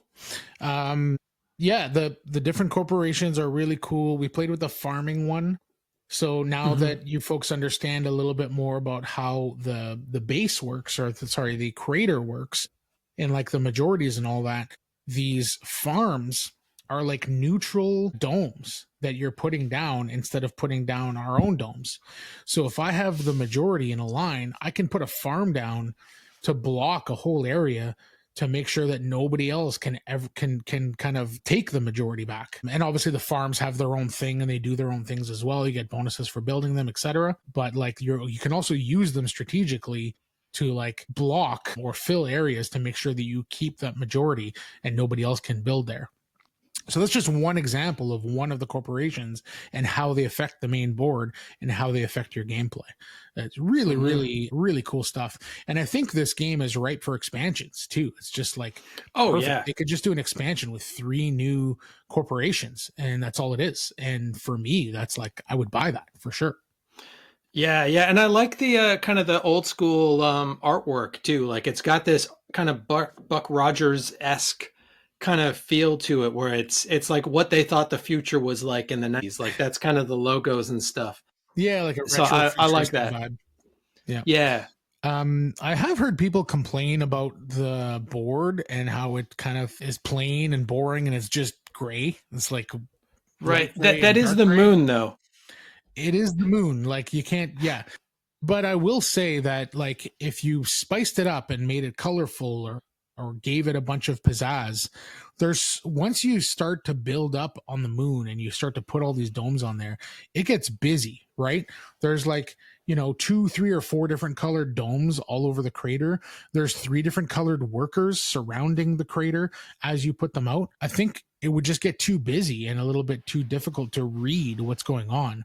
So there has to be a level of like, not just like visual, like you want it to look good, but also it needs to be legible. Like I need to be able to glance at the board and understand quickly what's going on so that I can make a decision.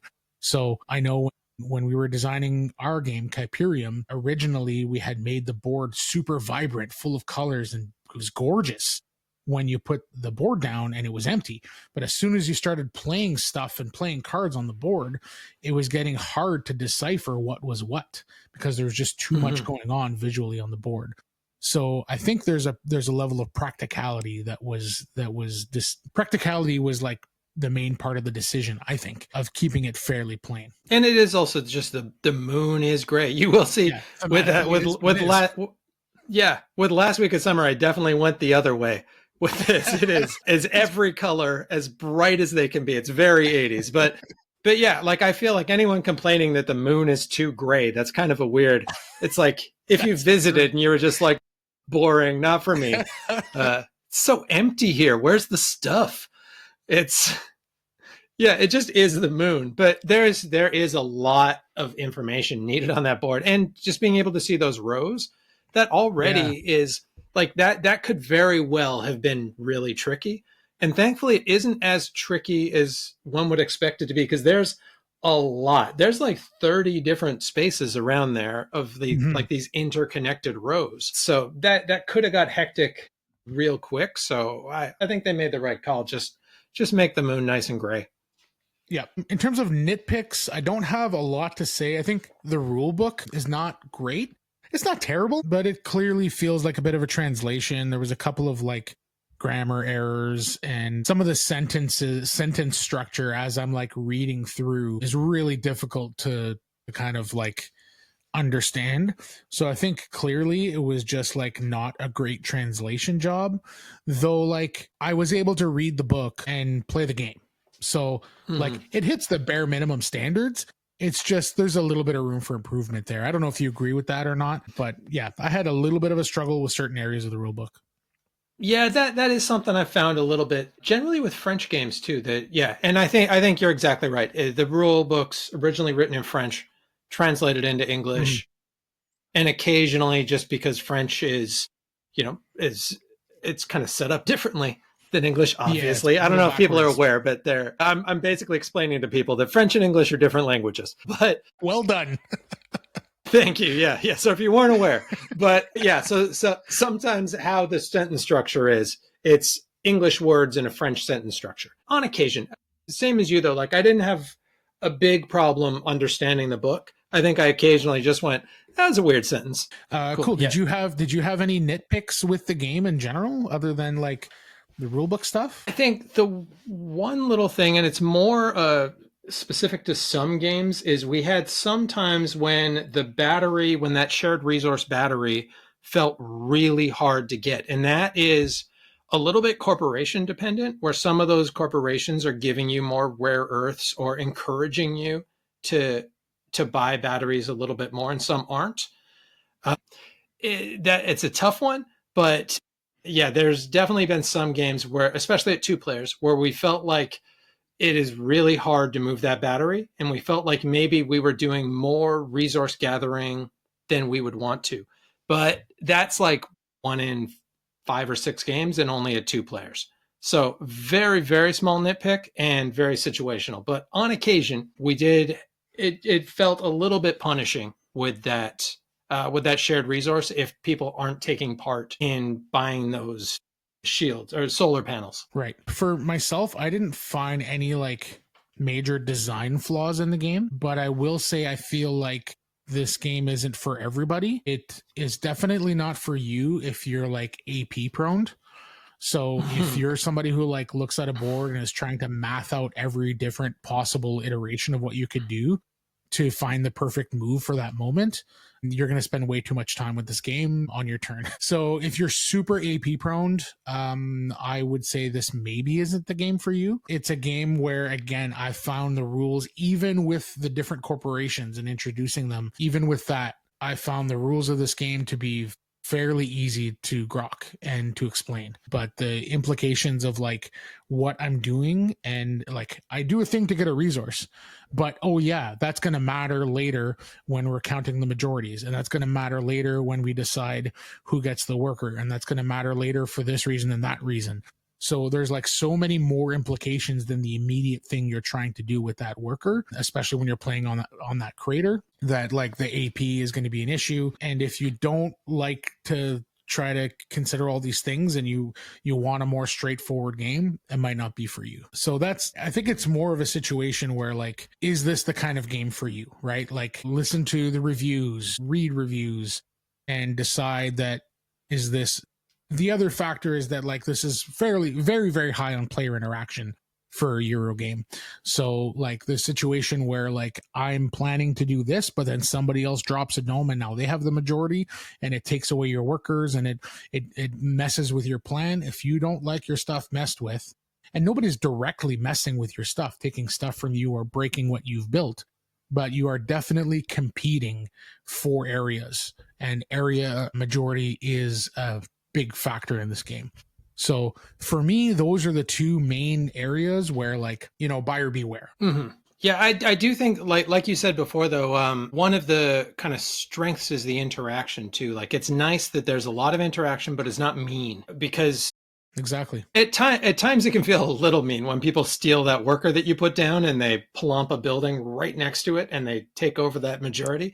But it's always incidentally mean. It's never mean. So I like that it's highly interactive. Yeah, but it's never mean interactive. And so that is nice. Yeah, my big issue with Take That games is when there's targeting, when I have to choose a person to do a thing to. Right? Mm-hmm. Whether it's like the classic games like Risks, like I'm definitely going to choose the weaker people or the weaker areas. And it feels very targeted. It can feel very bad. When I'm putting a dome down and it takes the majority, it never feels like that I'm targeting somebody.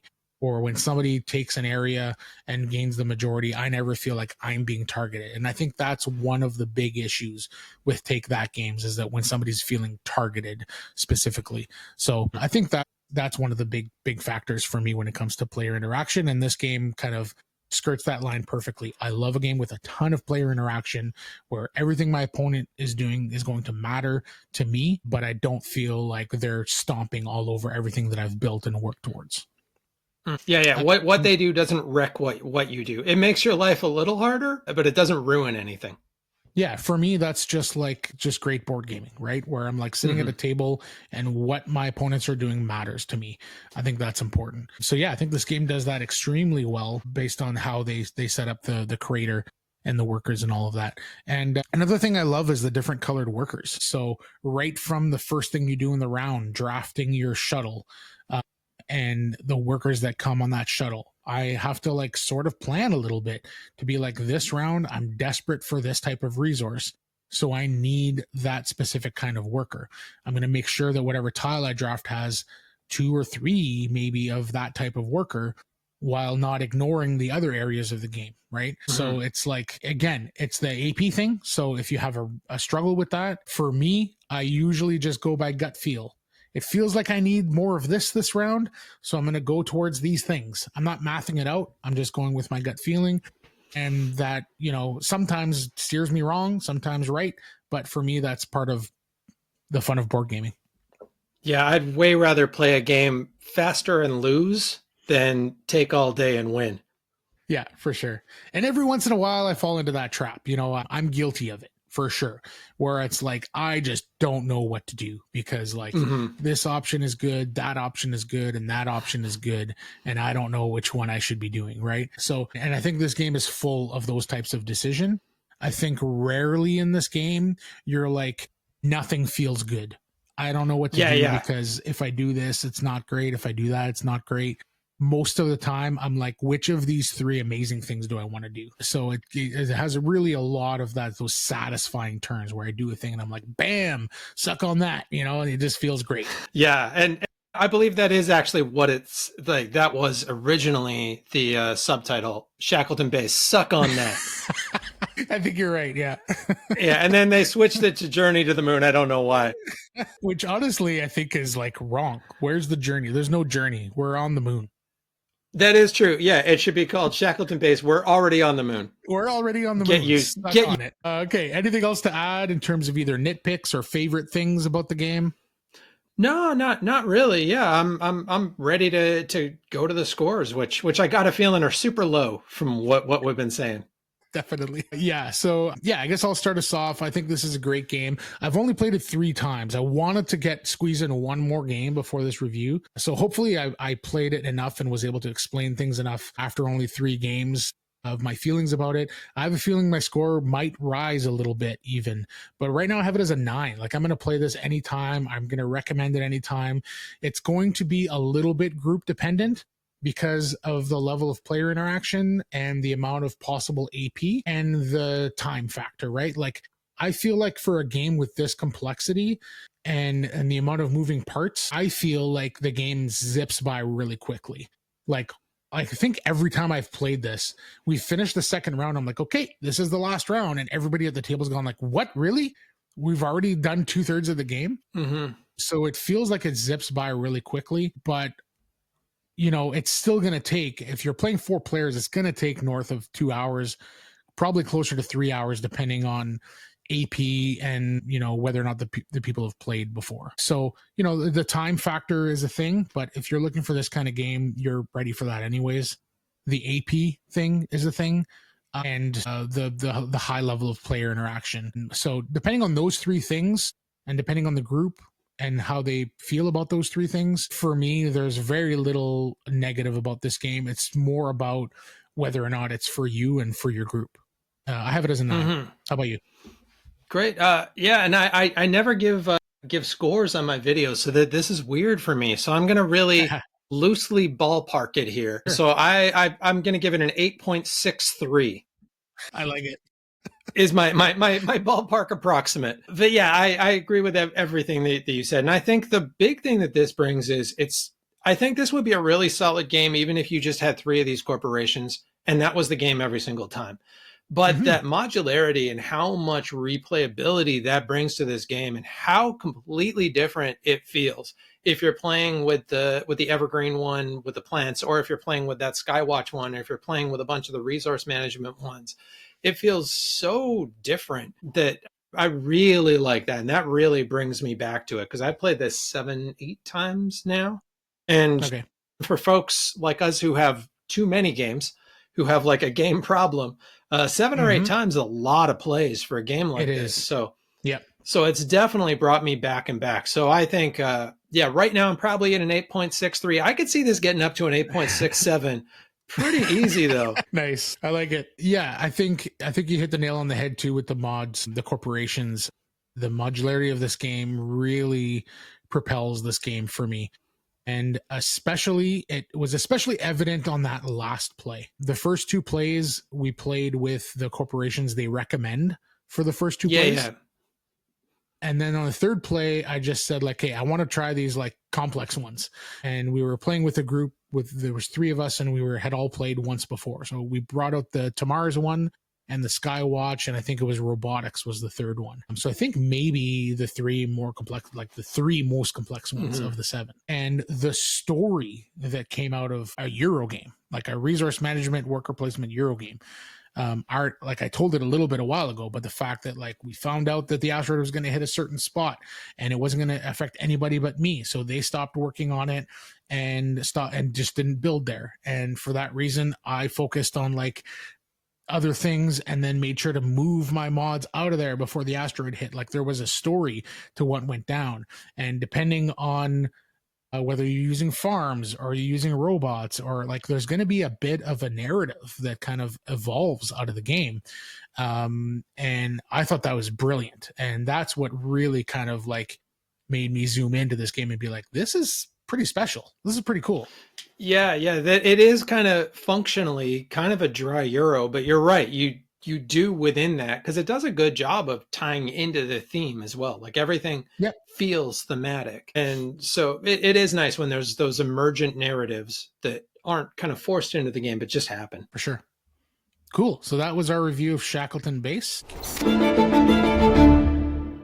All right, so on to Moon, the movie released in 2009, directed by Duncan Jones, stars Sam Rockwell and Kevin Spacey. It did very well in the festival circuit, particularly in the BAFTAs, where it was nominated for Best Film and won Best Debut by a British filmmaker. So it did have it did do like, in terms of awards and recognition, it did really well in the festival circuit, but didn't get like any Oscar nominations or any major, awards that way. So Duncan Jones, maybe we could take a second to talk about him. So this was his first feature debut, basically. And then he also did another movie that I really liked, Source Code, with Jake Gyllenhaal. Are you familiar with that one? Did you see that one? I saw it and I barely remember it. I think I liked it, but I don't know. The one I remember that he made, which was very different than that, is Warcraft, which was a real right turn.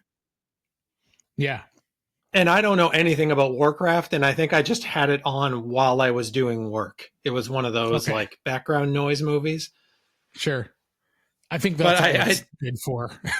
Yeah. Background noise. To be fair, I haven't seen it all. I couldn't get through it. It just was too cringy and it didn't look good to me. The script and the dialogue felt weird and clunky and I probably got 40 minutes into. I don't even remember how much I got into it, but I definitely decided that it wasn't for me pretty quickly.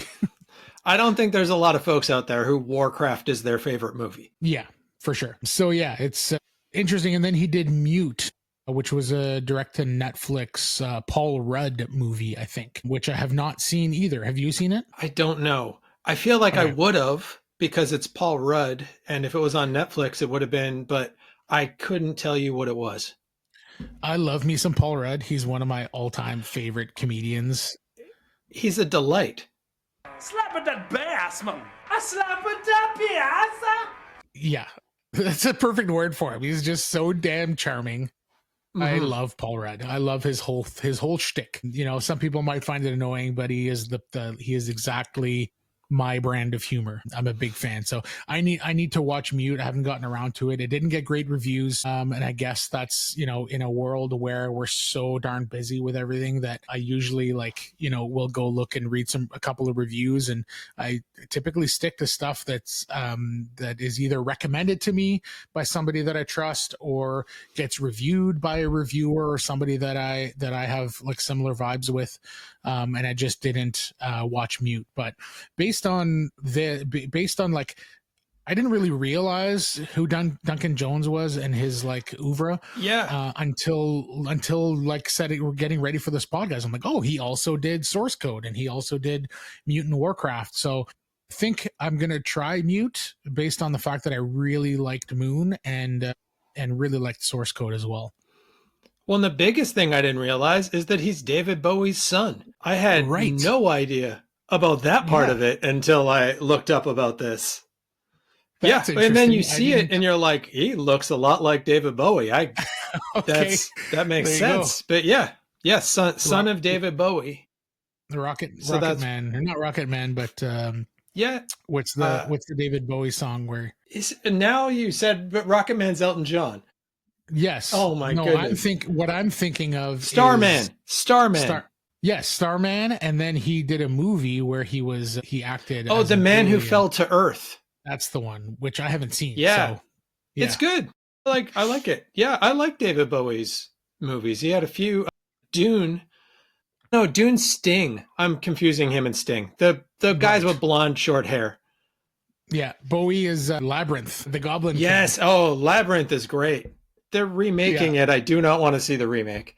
The original's so creepy and weird, and I love it. Yeah. If it wasn't Robert Eggers doing it, I would be 100% on board with you. But Robert Eggers is the one that's as it has been attached to it so far.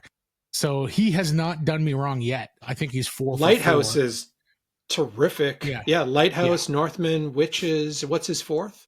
Nosferatu. Yeah. All solid movies. Yeah. So if anybody's down to make a weird Goblin Labyrinth movie, I think he's a good fit. I would not have been excited otherwise, but I'm on board with anything Robert Eggers does at this point. Yeah, I didn't know about that part until right now. So yeah, there you go. That does make it more interesting. All right, so Moon. Sam Bell is nearing the end of his 3-year solo stint mining helium-3 on the far side of the moon. And frankly, he's ready to go home, eat something that isn't vacuum sealed, and maybe have a conversation with someone who isn't a robot. But just when he thinks he's about to punch his return ticket to Earth, a mysterious accident leads to a shocking discovery. He might not be alone as he thought. And he might not even be himself. With only his malfunctioning memory, a suspicious, calm AI named Gerty, and an increasingly wobbly sense of identity, Sam has to piece together what's real, what's corporate sabotage, and how the heck he's going to get off this rock with his mind and moral compass intact. So I think I want to start off by talking a little bit about Sam Rockwell. Are you a Sam Rockwell guy? He is my favorite actor. No way. This is perfect. He is my absolute favorite actor. I love Sam Rockwell. Even in movies that are bad. Like, what's that recent one he did? It had Argyle. Argyle's an actively bad movie. But Sam Rockwell is still terrific in it. Like, I still enjoy him in that movie. And he's so good at being a bad guy, too. So, like Green Mile or 3 Billboards in Ebbing, Missouri. Yeah, terrific in those. But he's in some of my, like, the way back, which I mentioned earlier, where he runs a water park, which I think is criminally underrated. He's so charming in that. And I watched him on Hot Ones the other day. And he's just so, like, inherently charming. Just like, he just seems like a lovely, charming dude. So yeah, I'm a big Sam Rockwell fan. Awesome. I'm so glad we picked this movie then. I guess that was part of why we picked this movie. It's funny because when we were like, Shackleton Base was a lock. That's the reason you're on this podcast. Mm-hmm. And then when I thought about like what we could pair with it, the very first thing that came to mind was a TV show, not a movie, which now I'm blanking on. From the Earth to the Moon? No, what is it called? For All Mankind. For All Mankind. Oh, For All Mankind. Okay, yep. Yeah. For All Mankind is what I was thinking when I said From the Earth to the Moon, which I now realize is a Georges Méliès film from like 1908. Okay.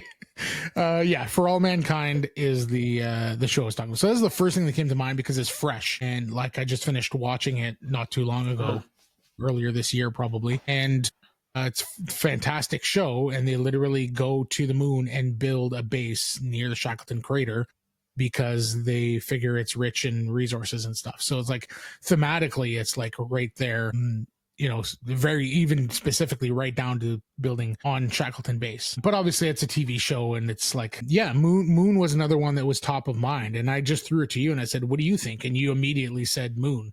And now I'm realizing why, as being a big, and like, would you say this is probably his best performance? For me, it is. Yeah, maybe. I really like 3 Billboards in Ebbing, Missouri. I think he's tremendous in that as well. He is, for sure. And in Confession of a Dangerous Mind, I think he's terrific in that. But yeah, One he's underrated- obviously, this one's all him. This one's he's the only guy on screen for basically other than tiny clips here and there. He's the only person on screen for the whole movie, so he's got to carry it. And That's right. Pulls it off. And he does a heck of a job. Yeah, incredible. That's probably the one thing that stuck out the most for me on this rewatch was his performance. And one underrated performance, and we'll move on from Rockwell in a moment, but one underrated underrated movie that Sam Rockwell is in is Matchstick Men. I don't know if you must have seen that.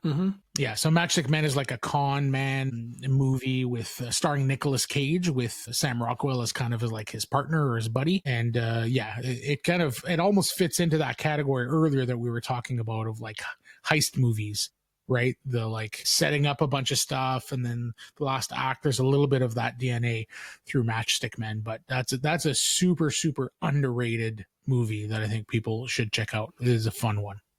Yeah, I think a thing that he does so well, and one of the reasons I like him so much is I'm a huge fan of musicals, of musical theater. I used to teach musical theater, well, very briefly, and only because I was the least qualified, or I was less not qualified than every other teacher at the school, but not qualified at all. But he's got that kind of quality to it where it seems like he may dance at any time. And he often does, but there's kind of like a musical, like jazz quality to a lot of what he does.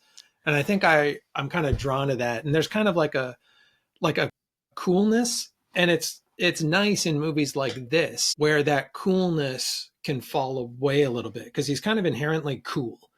But when he stops being that and kind of falls apart a bit, it, I think, hits even harder because it's like this cool guy who's all of a sudden his cool's gone, that like armor's gone.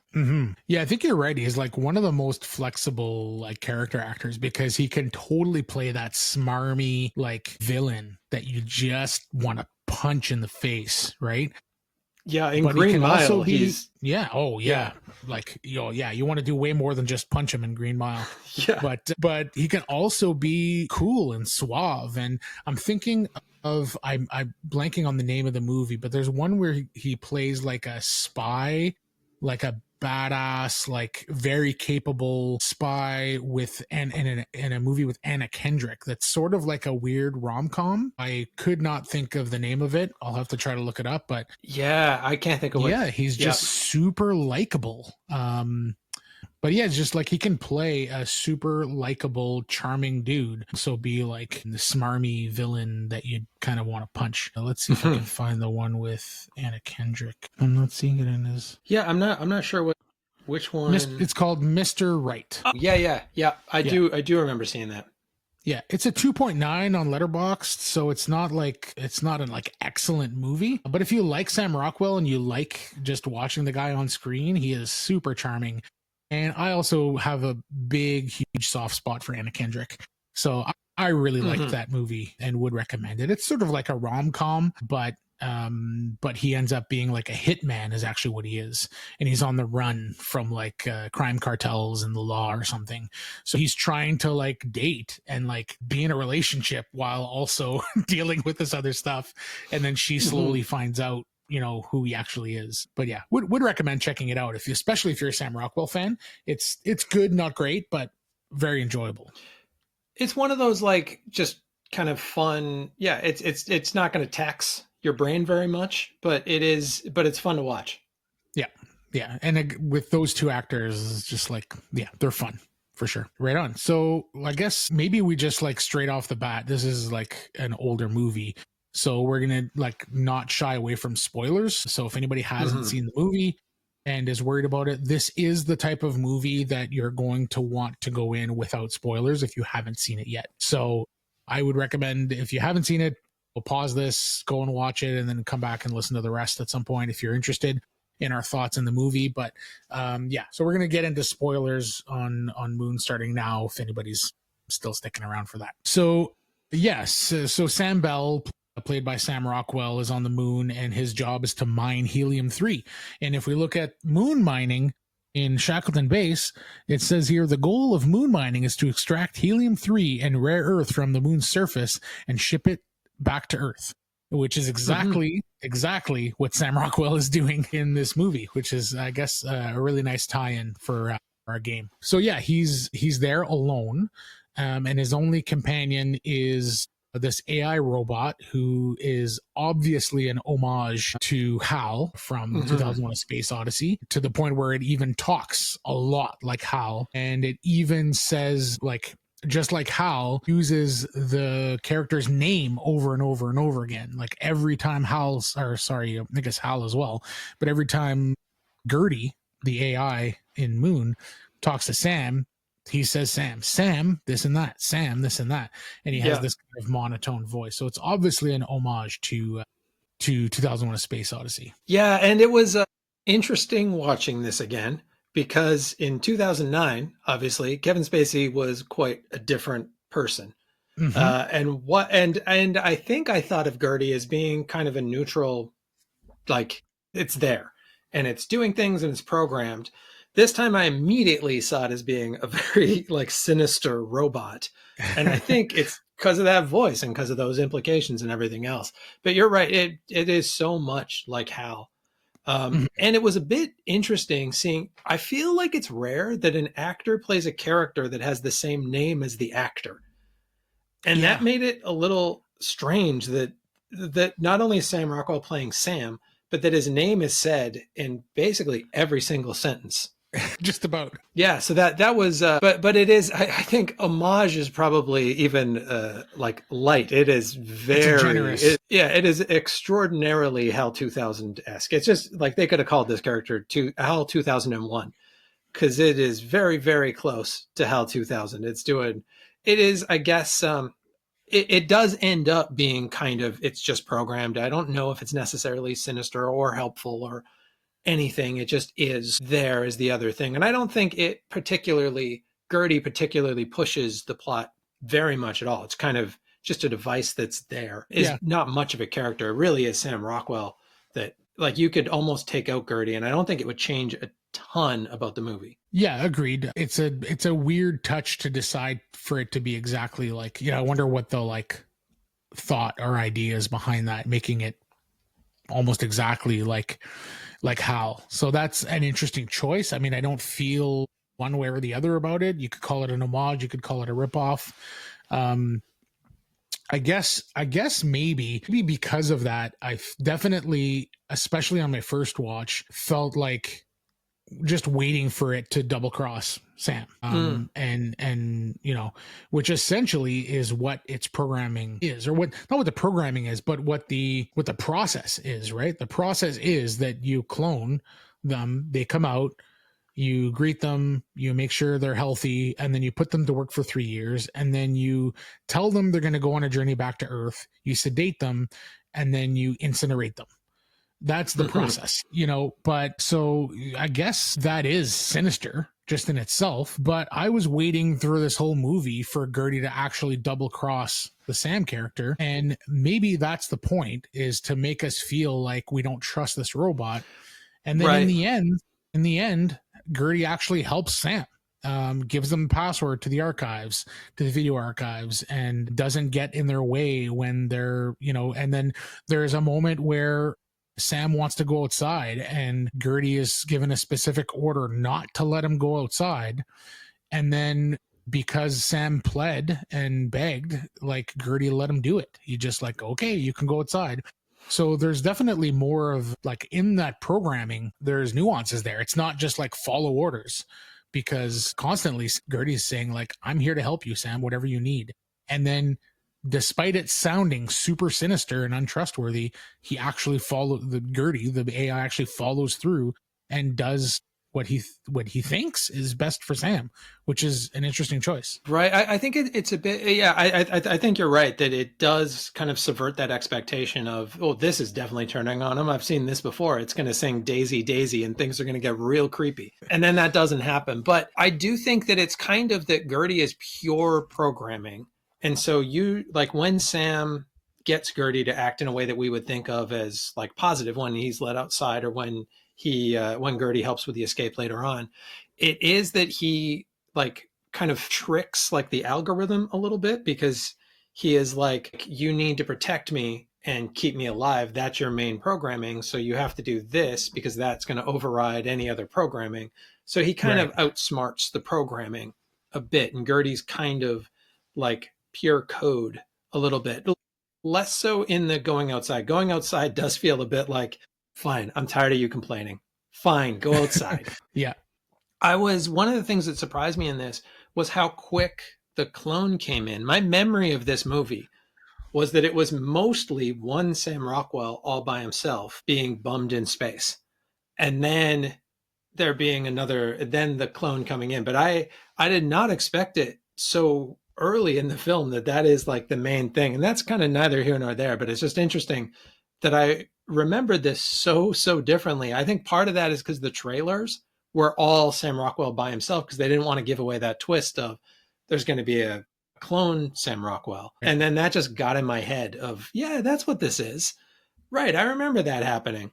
So I was surprised when that happens so early on that you've got the two Sam Rockwells. Yeah, I'm trying to see what the runtime is. 97 minutes, so it's just a touch over Yeah, hour and a half. it's short. So yeah, I mean, and that we probably meet that second clone in the like just near the end of the first act, you know, probably around the 35 minute mark. So I think you're right. Like we discovered that clone a lot sooner than I remembered as well. And I think the reason for that is probably because the first time we watched this movie, one of the things that made it so fascinating and interesting was that reveal. So we were more focused on that as being like this big moment.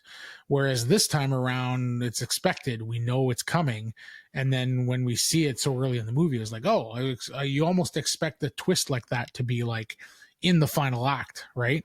So yeah, it was, there isn't really a twist in the traditional sense, because by the end of the movie, like we're not really finding anything out other than the fact that there's like maybe way more of these clones and he's been there way longer than we expected. I think a lot of the beats in this movie don't hit quite as hard as the first time because, you know, since this movie, we've had a whole bunch of other movies do similar things on a bigger scale, or on a more iconic or a more like top of mind, you know, like movies that are more in the public zeitgeist, right? You know, a perfect example is, you know, we get the scene where he calls his daughter, or he calls home because they got the comms down and he finally manages to like call home and get a live feed. And his daughter is like a teenager.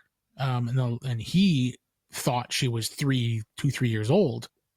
Mm-hmm.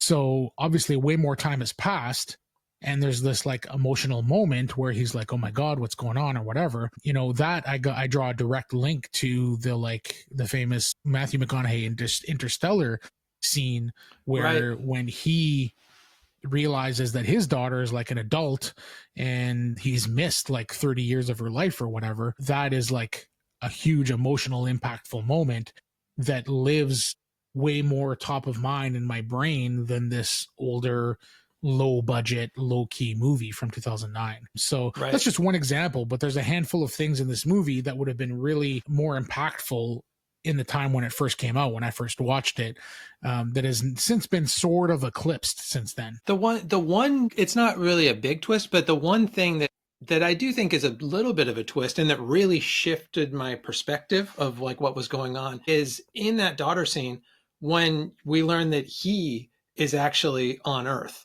So he's implicit, like the original Sam Bell is implicit in this whole thing. He would have at some point signed up for, you're going to make these clones of me and they're going to die every 3 years. And then on top of that, then the wife also would have been implicit in making these videos about like, here's your daughter, here's all these things. And that's like pretty sinister to think about, like these folks who are on Earth, who know what the situation is and are part of that whole thing. Like, because prior to that, it's kind of like, oh, what's going on with like, obviously this is some corporation that's like an evil corporation and it's built this whole system, but then that he's part of that and that his family's like part of that kind of shifts it a little bit, like the framework of that. Yeah. And like the wife would have had to, like, as you said, she's implicit. Like every time Sam sends a video from the moon, Like, I wonder how that's set up. Maybe we're getting into the weeds a little bit too much, but like, he sends a video, asks a certain question, mentions a specific thing. She would have to like reference or respond to that. Or maybe they just have her record all these generic messages and then they just like send, 3 years, give or take, worth of messages up to the moon. I don't know how they would set that up, but like some of her messages that we saw early in the movie seemed so genuine and so like heartfelt. I'm not sure now that I think about it that like I fully buy that. I don't know how they would have, logistically set that up. When I was watching it again, actually, I kind of felt like, and I don't know if I put this on it, but I felt like I could see her being more hesitant in those messages, like kind of trying to get out of it. Like, no, you can't talk to her. No, I gotta. And then it's like, oh, that's why. Like she wants to get out of this conversation because this is an unbelievably awkward conversation for her to talk to the soon is going to die clone of my husband. Yeah. Super weird setup. Yeah. Yeah, that's pretty awkward. They did it interestingly. Being really proud of him and how he's changed and how it's going to be good for him and blah, blah, blah. Yeah. Like, where does all that come from? It's a little bit strange. Well, and then you find out that they broke up actually before. Right before he left. Yeah. And like at one point Gerty does say when he's explaining to Sam the procedure that like some of that stuff is memory implants. So the breakup may or may not have even happened. Mm-hmm. All that stuff is stuff that I guess is just up to the viewer to decide. But now that I'm really thinking about it, like it's pretty convoluted if they try to ask this woman to like record these weird stuff for a clone of their husband and stuff. Yeah. I mean, I guess when you're writing this movie and you really want to try to convince the audience that this is a genuine thing, which is the point of the first act, then I guess you have to write in those heartfelt moments and stuff. But then like it kind of breaks the mold a little bit. I feel like it breaks the mold a little bit once you find out that all of this is a ruse. Like, when did she record those messages? Is it actually her? Like, I don't know. All that kind of feels a little bit messy to me. I want to say that's more or less a nitpick. I think that I don't hate the movie for that. Like I feel like we're going on this rabbit hole of talking about the logistics of like this ruse just to try to keep this guy somewhat sane on the planet, or on the moon, I should say. But it's interesting. I'm a big fan of this movie. Like I'll say right off the hop. And I think it's especially on the second watch. On the first watch, it was like the concept of like mining the moon and the visuals of it and the story and the quote unquote twist of finding out he's a clone and then finding out how many clones there are and all that stuff I found very, very interesting on first watch. On second watch, I find myself being way more fascinated with Sam Rockwell's just performance, just how great he is at being two completely different versions of himself and how effective he is. And the second thing is the quality of the filmmaking, how difficult it is to have the same person play two people in the same frame and how effective it actually is. And not once did I doubt it or see the seams in any way. And the fact that this was such a low budget production. It's incredibly budget. Most of the sets in it apparently were made for a Red Dwarf movie and just like happened to be on the lot on the studio, and they just repurposed them for this movie. Maybe not most, but at least a few of the sets. And then the special effects are just miniatures, like on sand or something. So it's almost all practical effects in this movie. I guess low budget too, partly is the small cast, but also some of the other cast members that we see very, very briefly are actually really good. Because there's Benedict Wong, who's one of the and then Matt Berry, who's one of my absolute favorite comedic actors in the world, is in this as well. Yeah, I think he's mostly a voice when they're talking to the home base. But yeah, Matt Berry, if anyone doesn't know Matt Berry, check out Toast of London, because it's one of the greatest TV shows of all time. Okay, yeah, I'm looking at him now. I'm not familiar with Matt Berry. Oh, really? He's in IT Crowd, Toast of London, What We Do in the Shadows. He's huge over here. Okay, he's got a very specific voice that is very funny. Okay, yeah, I'll have to check some of his stuff out. Like, not familiar at all with this person. Other than you've got a wonderful time of watching Toast of London ahead of you. Toast of London is his weirdest and best show. Cool. But yeah, I am a big fan of Benedict Wong. I was when I was watching the titles at the beginning, I'm like, what? Benedict Wong's in this? And like he's sort of not in it. Yeah. They're on this tiny little screen. You can't see their faces, but yeah, big fan of that guy too. And then the daughter too is Kea Scodelario from Skins, which is quite a big show over here, and then from Pirates of the Caribbean. She's always great too. And this was one of her first roles, I think. Oh my god. Yeah, she's the daughter. Yeah. Is that right? She's only in it in that one scene, very briefly. But she's the like teenager daughter. Yeah. Okay, got it. Yeah, that makes sense. Yeah, I'm just looking at her stuff now. The one I would have seen her in is Crawl, which is a really with the alligator in the feature. basement. Yeah, exactly. She's stuck in like the basement of a house with an alligator and she's trying to survive it. And that's basically the whole movie. And it's actually a really intense thriller creature feature that, I would recommend for sure. Very cool. Yeah. So, I was like, I just think the low budget, like how much they achieved on the low budget is amazing. The miniatures look great. They're like, again, for nitpicks, I'm going to say that there's a few super short, minor CG things that don't look great to today's standard, but I do not fault the movie for it. And they're so minor that it's like, for that one split second, I'm like, okay, that's clearly CG and doesn't look great. But like then the moment's over and I'm still fully immersed into the story. And this is not a visual spectacle. Like this is not Interstellar. This is about the humanity of Sam Rockwell's character and whether or not a clone has humanity and whether or not, they should have rights and all this stuff. Like those are the kind of thoughts and ideas that are the main source of interest and intrigue in this movie for me. So like, I'm not overly worried about some of the minor visual elements, but overall, I think generally worked extremely well. All the interior stuff is great. One thing I'll mention that I think is really interesting, and they did the exact same thing in The Martian, was that when our characters are indoors, Moon's gravity doesn't exist. It's Earth gravity. Right? They're playing ping pong. They're like climbing ladders. They're running on the treadmill.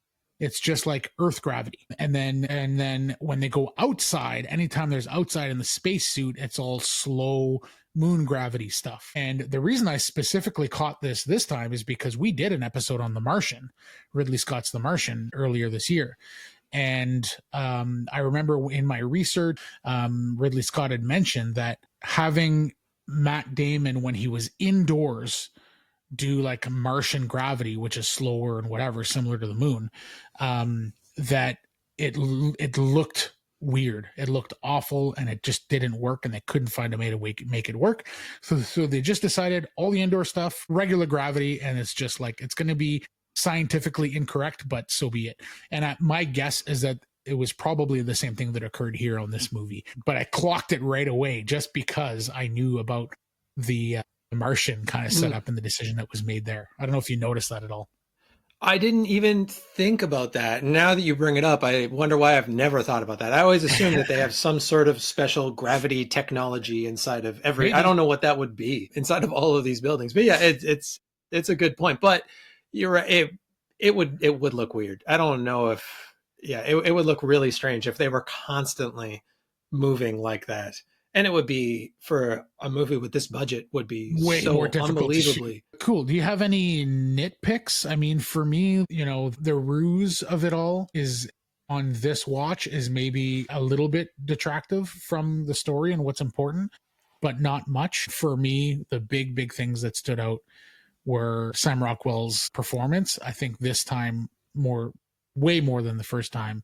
I thought like, man, this guy's incredible. And you think about this guy's career, and I guess some people with their skill set are just destined to be character actors, being secondary characters, and they just fill that niche so perfectly.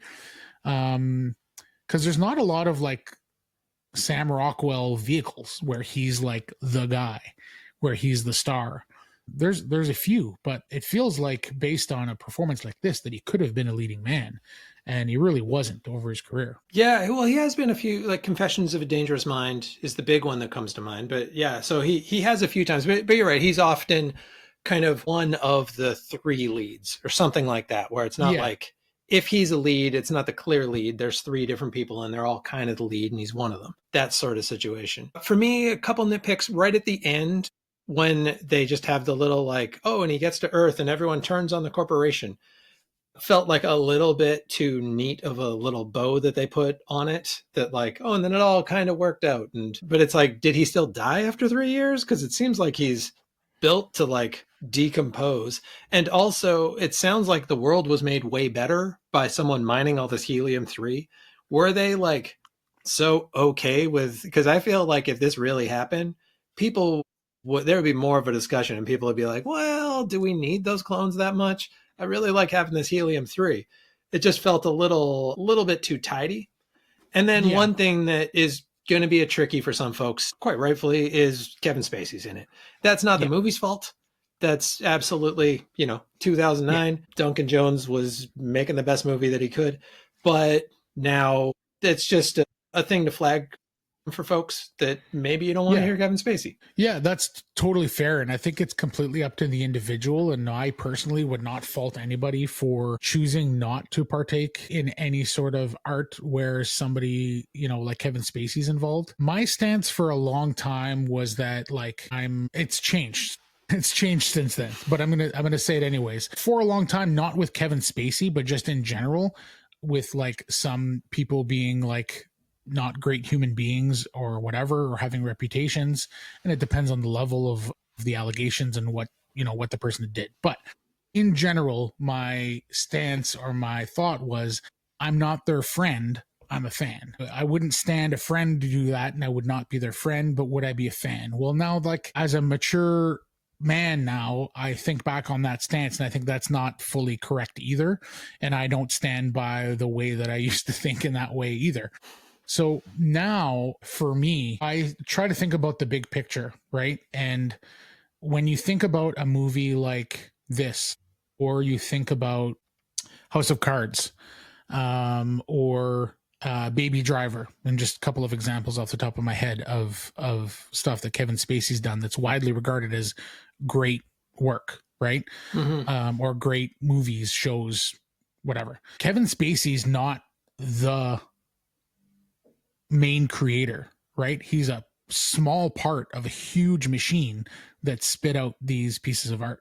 Kevin Spacey's one of hundreds of people that contributed, hundreds and hundreds, maybe thousands of people that contributed to House of Cards. Kevin Spacey's one of probably hundreds and hundreds of people who contributed to Baby Driver. A movie like Moon, probably less so, but regardless, one part of a huge group of people that put out this piece of art. And by by boycotting Moon or by boycotting House of Cards or whatever, you're not just punishing Kevin Spacey, you're punishing everybody else that was involved in the project. And so that's kind of where I stand on it, is that unless that person is the dude, right? Like, I now at this point am not going to partake in anything Harry Potter, because I know that Rowling, J.K. Rowling, J.R. I always get confused. Yeah, Too many J.K. JKs and JRs. J.K. Rowling still gets huge royalties from everything Harry Potter, and then she uses that money for things that I don't agree with. So, we're not going to get into politics, but because I know for a fact that she's one of the main creators and the main person, that I'm going to stay away from anything Harry Potter, because it doesn't feel right to me. I don't begrudge anybody else for doing it, because I think it's everybody's own individual decision, and they have their own opinions and their right to do that. Doesn't mean that I'm going to be best friends with you if we have disagreements on some of these things, but I can understand and respect that, like, that's your thing. So all that to say, if it's a musical artist, for example, I think that, like, that's easy to boycott for me, because that's like one person that's like putting out this art, and I'm not going to support it. Right. But when it comes to film, there's just like so many more hands in the pot that deserve the credit. Right. And that's just how I feel about the whole thing. Yeah, no, I only flag it because, for some folks that is going to be a flag, but yeah, I agree. Like, for this movie, it would suck to get rid of what Duncan Jones has done or what Sam Rockwell has done. And they're really the people driving this thing. And Kevin Spacey is just a voice of a thing that is not really a main driver of the movie. Yeah. But Yeah. worth And I think mentioning. you are absolutely correct to bring it up, because I think that even if you're going to participate in something like this, I think acknowledging it is important and understanding the situation, right? Like, and that being part of the conversation, part of this conversation, it was important to me. Actually, you brought it up, but I was going to. I think it's important that if we're going to talk about Moon, you can't just ignore this side of it. I had completely forgotten that he was in it. And it's funny because when I mentioned a movie to you, I was like, okay, let's think of a movie that is completely like inoffensive and like it's going to be really easy to chat about. And then I started watching it and he talked and I thought, oh yeah. I totally forgot about this. Yeah. But yeah, so it's there. So it's just worth mentioning. But outside of like the film itself, my only nitpick is that just that tidy little bow at the end of the movie, it feels too tidy. I don't believe that is how people would have acted in that situation. I think they want that helium-3. Like, people know the horrible things that companies do and they still want their cheeseburgers. I don't think they're going to get rid of all of Earth's energy source that easily. Yeah, fair enough. I think the nitpicks that I have for this do not detract from what makes this movie great. So it doesn't bother me too much, but you're right. Like, would it really cost any more to just send people up there for it doesn't seem like you're saving that much money because they fly people up to fix the thing. Yeah. Like, they fly people up to fix the lander. So obviously it's not that hard to go up there to fix the lander. So they're just saving on like training. Yeah, it does feel like a real cost cutting. So maybe they would, because maybe they're like, you didn't even need to be jerks and you were jerks. Like, I'll go work on the moon. Yeah, a year on the moon or something, for some big bucks. Sure, Yeah, you're just doing it because he doesn't seem like it's that hard what he's doing. You could train in a week to do this job. I say confidently, I don't know. Yeah, fair enough. Cool. Yeah, so again, the big things for me, Sam Rockwell's performance, the quality of the filmmaking on a low budget. I loved all the scenes with double Sam Rockwell are just so well done. And I just found it really interesting of like the thinking about the implications of cloning and the humanity of a clone and whether or not you owe something to that clone. It seems like they did the bare minimum to just keep them sane, instead of like providing this person with more to keep sane, maybe a partner or whatever, right? So all that stuff I found really fascinating. And I really, it's interesting because I really enjoyed the second viewing for a fairly different reason than I did the first time. Yeah, no, totally agree. All right, let's wrap things up here. I'll go first, I guess. I have this as a 4 out of 5 stars. Really enjoyed it. I definitely would recommend people check it out if you haven't already. If you're kind of looking to revisit this movie, just know that like it doesn't hit for the same reasons. And if you're really down to like hang out with Sam Rockwell for like an hour and a half, you're going to have a blast. If he's not, your favorite, or you don't really like his style of, because it is fairly unique and interesting, and he doesn't feel like a generic person. He feels like a very specific type. So, similar to Paul Rudd, for example. Yeah. So if he's not your jam, then, this movie probably wouldn't be your jam, but I loved it. I had a lot of fun with it. I give it a 4. I'm actually quite a bit higher than you. I give it a 4.03. Oh, wow.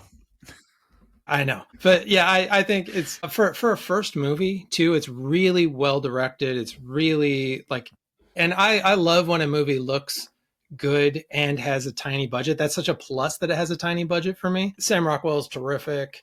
And it's got lots of neat little Easter eggs that you don't notice the first time. And then the second time that you watch, you think, oh, like what is going on with this conversation? What is happening with this little bit? And I like that, a movie that pays off more in the second watch, because now you have this other information. Very cool. Well, awesome. Thank you so much, Shawn, for joining me. I had a blast talking about Shackleton Base and Moon with you. Hopefully, if you're willing, we'll invite you back on the pod at some point. If maybe you can pick the next game, since I more or less chose this one. Yeah, thank you so much for having me. Really appreciate being on here. And if anyone's interested, go check out Last Week of Summer. Hopefully, we're going to be launching August 19th. Well, I shouldn't say hopefully. I should just confidently say we're going to be launching August 19th. Go find that on Kickstarter. And check out our channel, Allies or Enemies. And that's with my lovely wife, Jess. Very cool. Yeah, I've been checking out a bit of your content, and it's good stuff for sure. I'm definitely subscribing and going to be a fan going forward. So. Oh, thanks. Awesome. Thanks again for being on, Shawn. Folks, if you're enjoying this podcast, please take a few minutes to rate, review, and subscribe on whatever platform you're listening on. You can follow us on Instagram at Dice Camera Action Pod. And if you have any feedback, comments, or would like to suggest a movie game pairing for future episodes, please email us at dicecameraactionpod@gmail.com. Have a good one. Bam! Suck on that.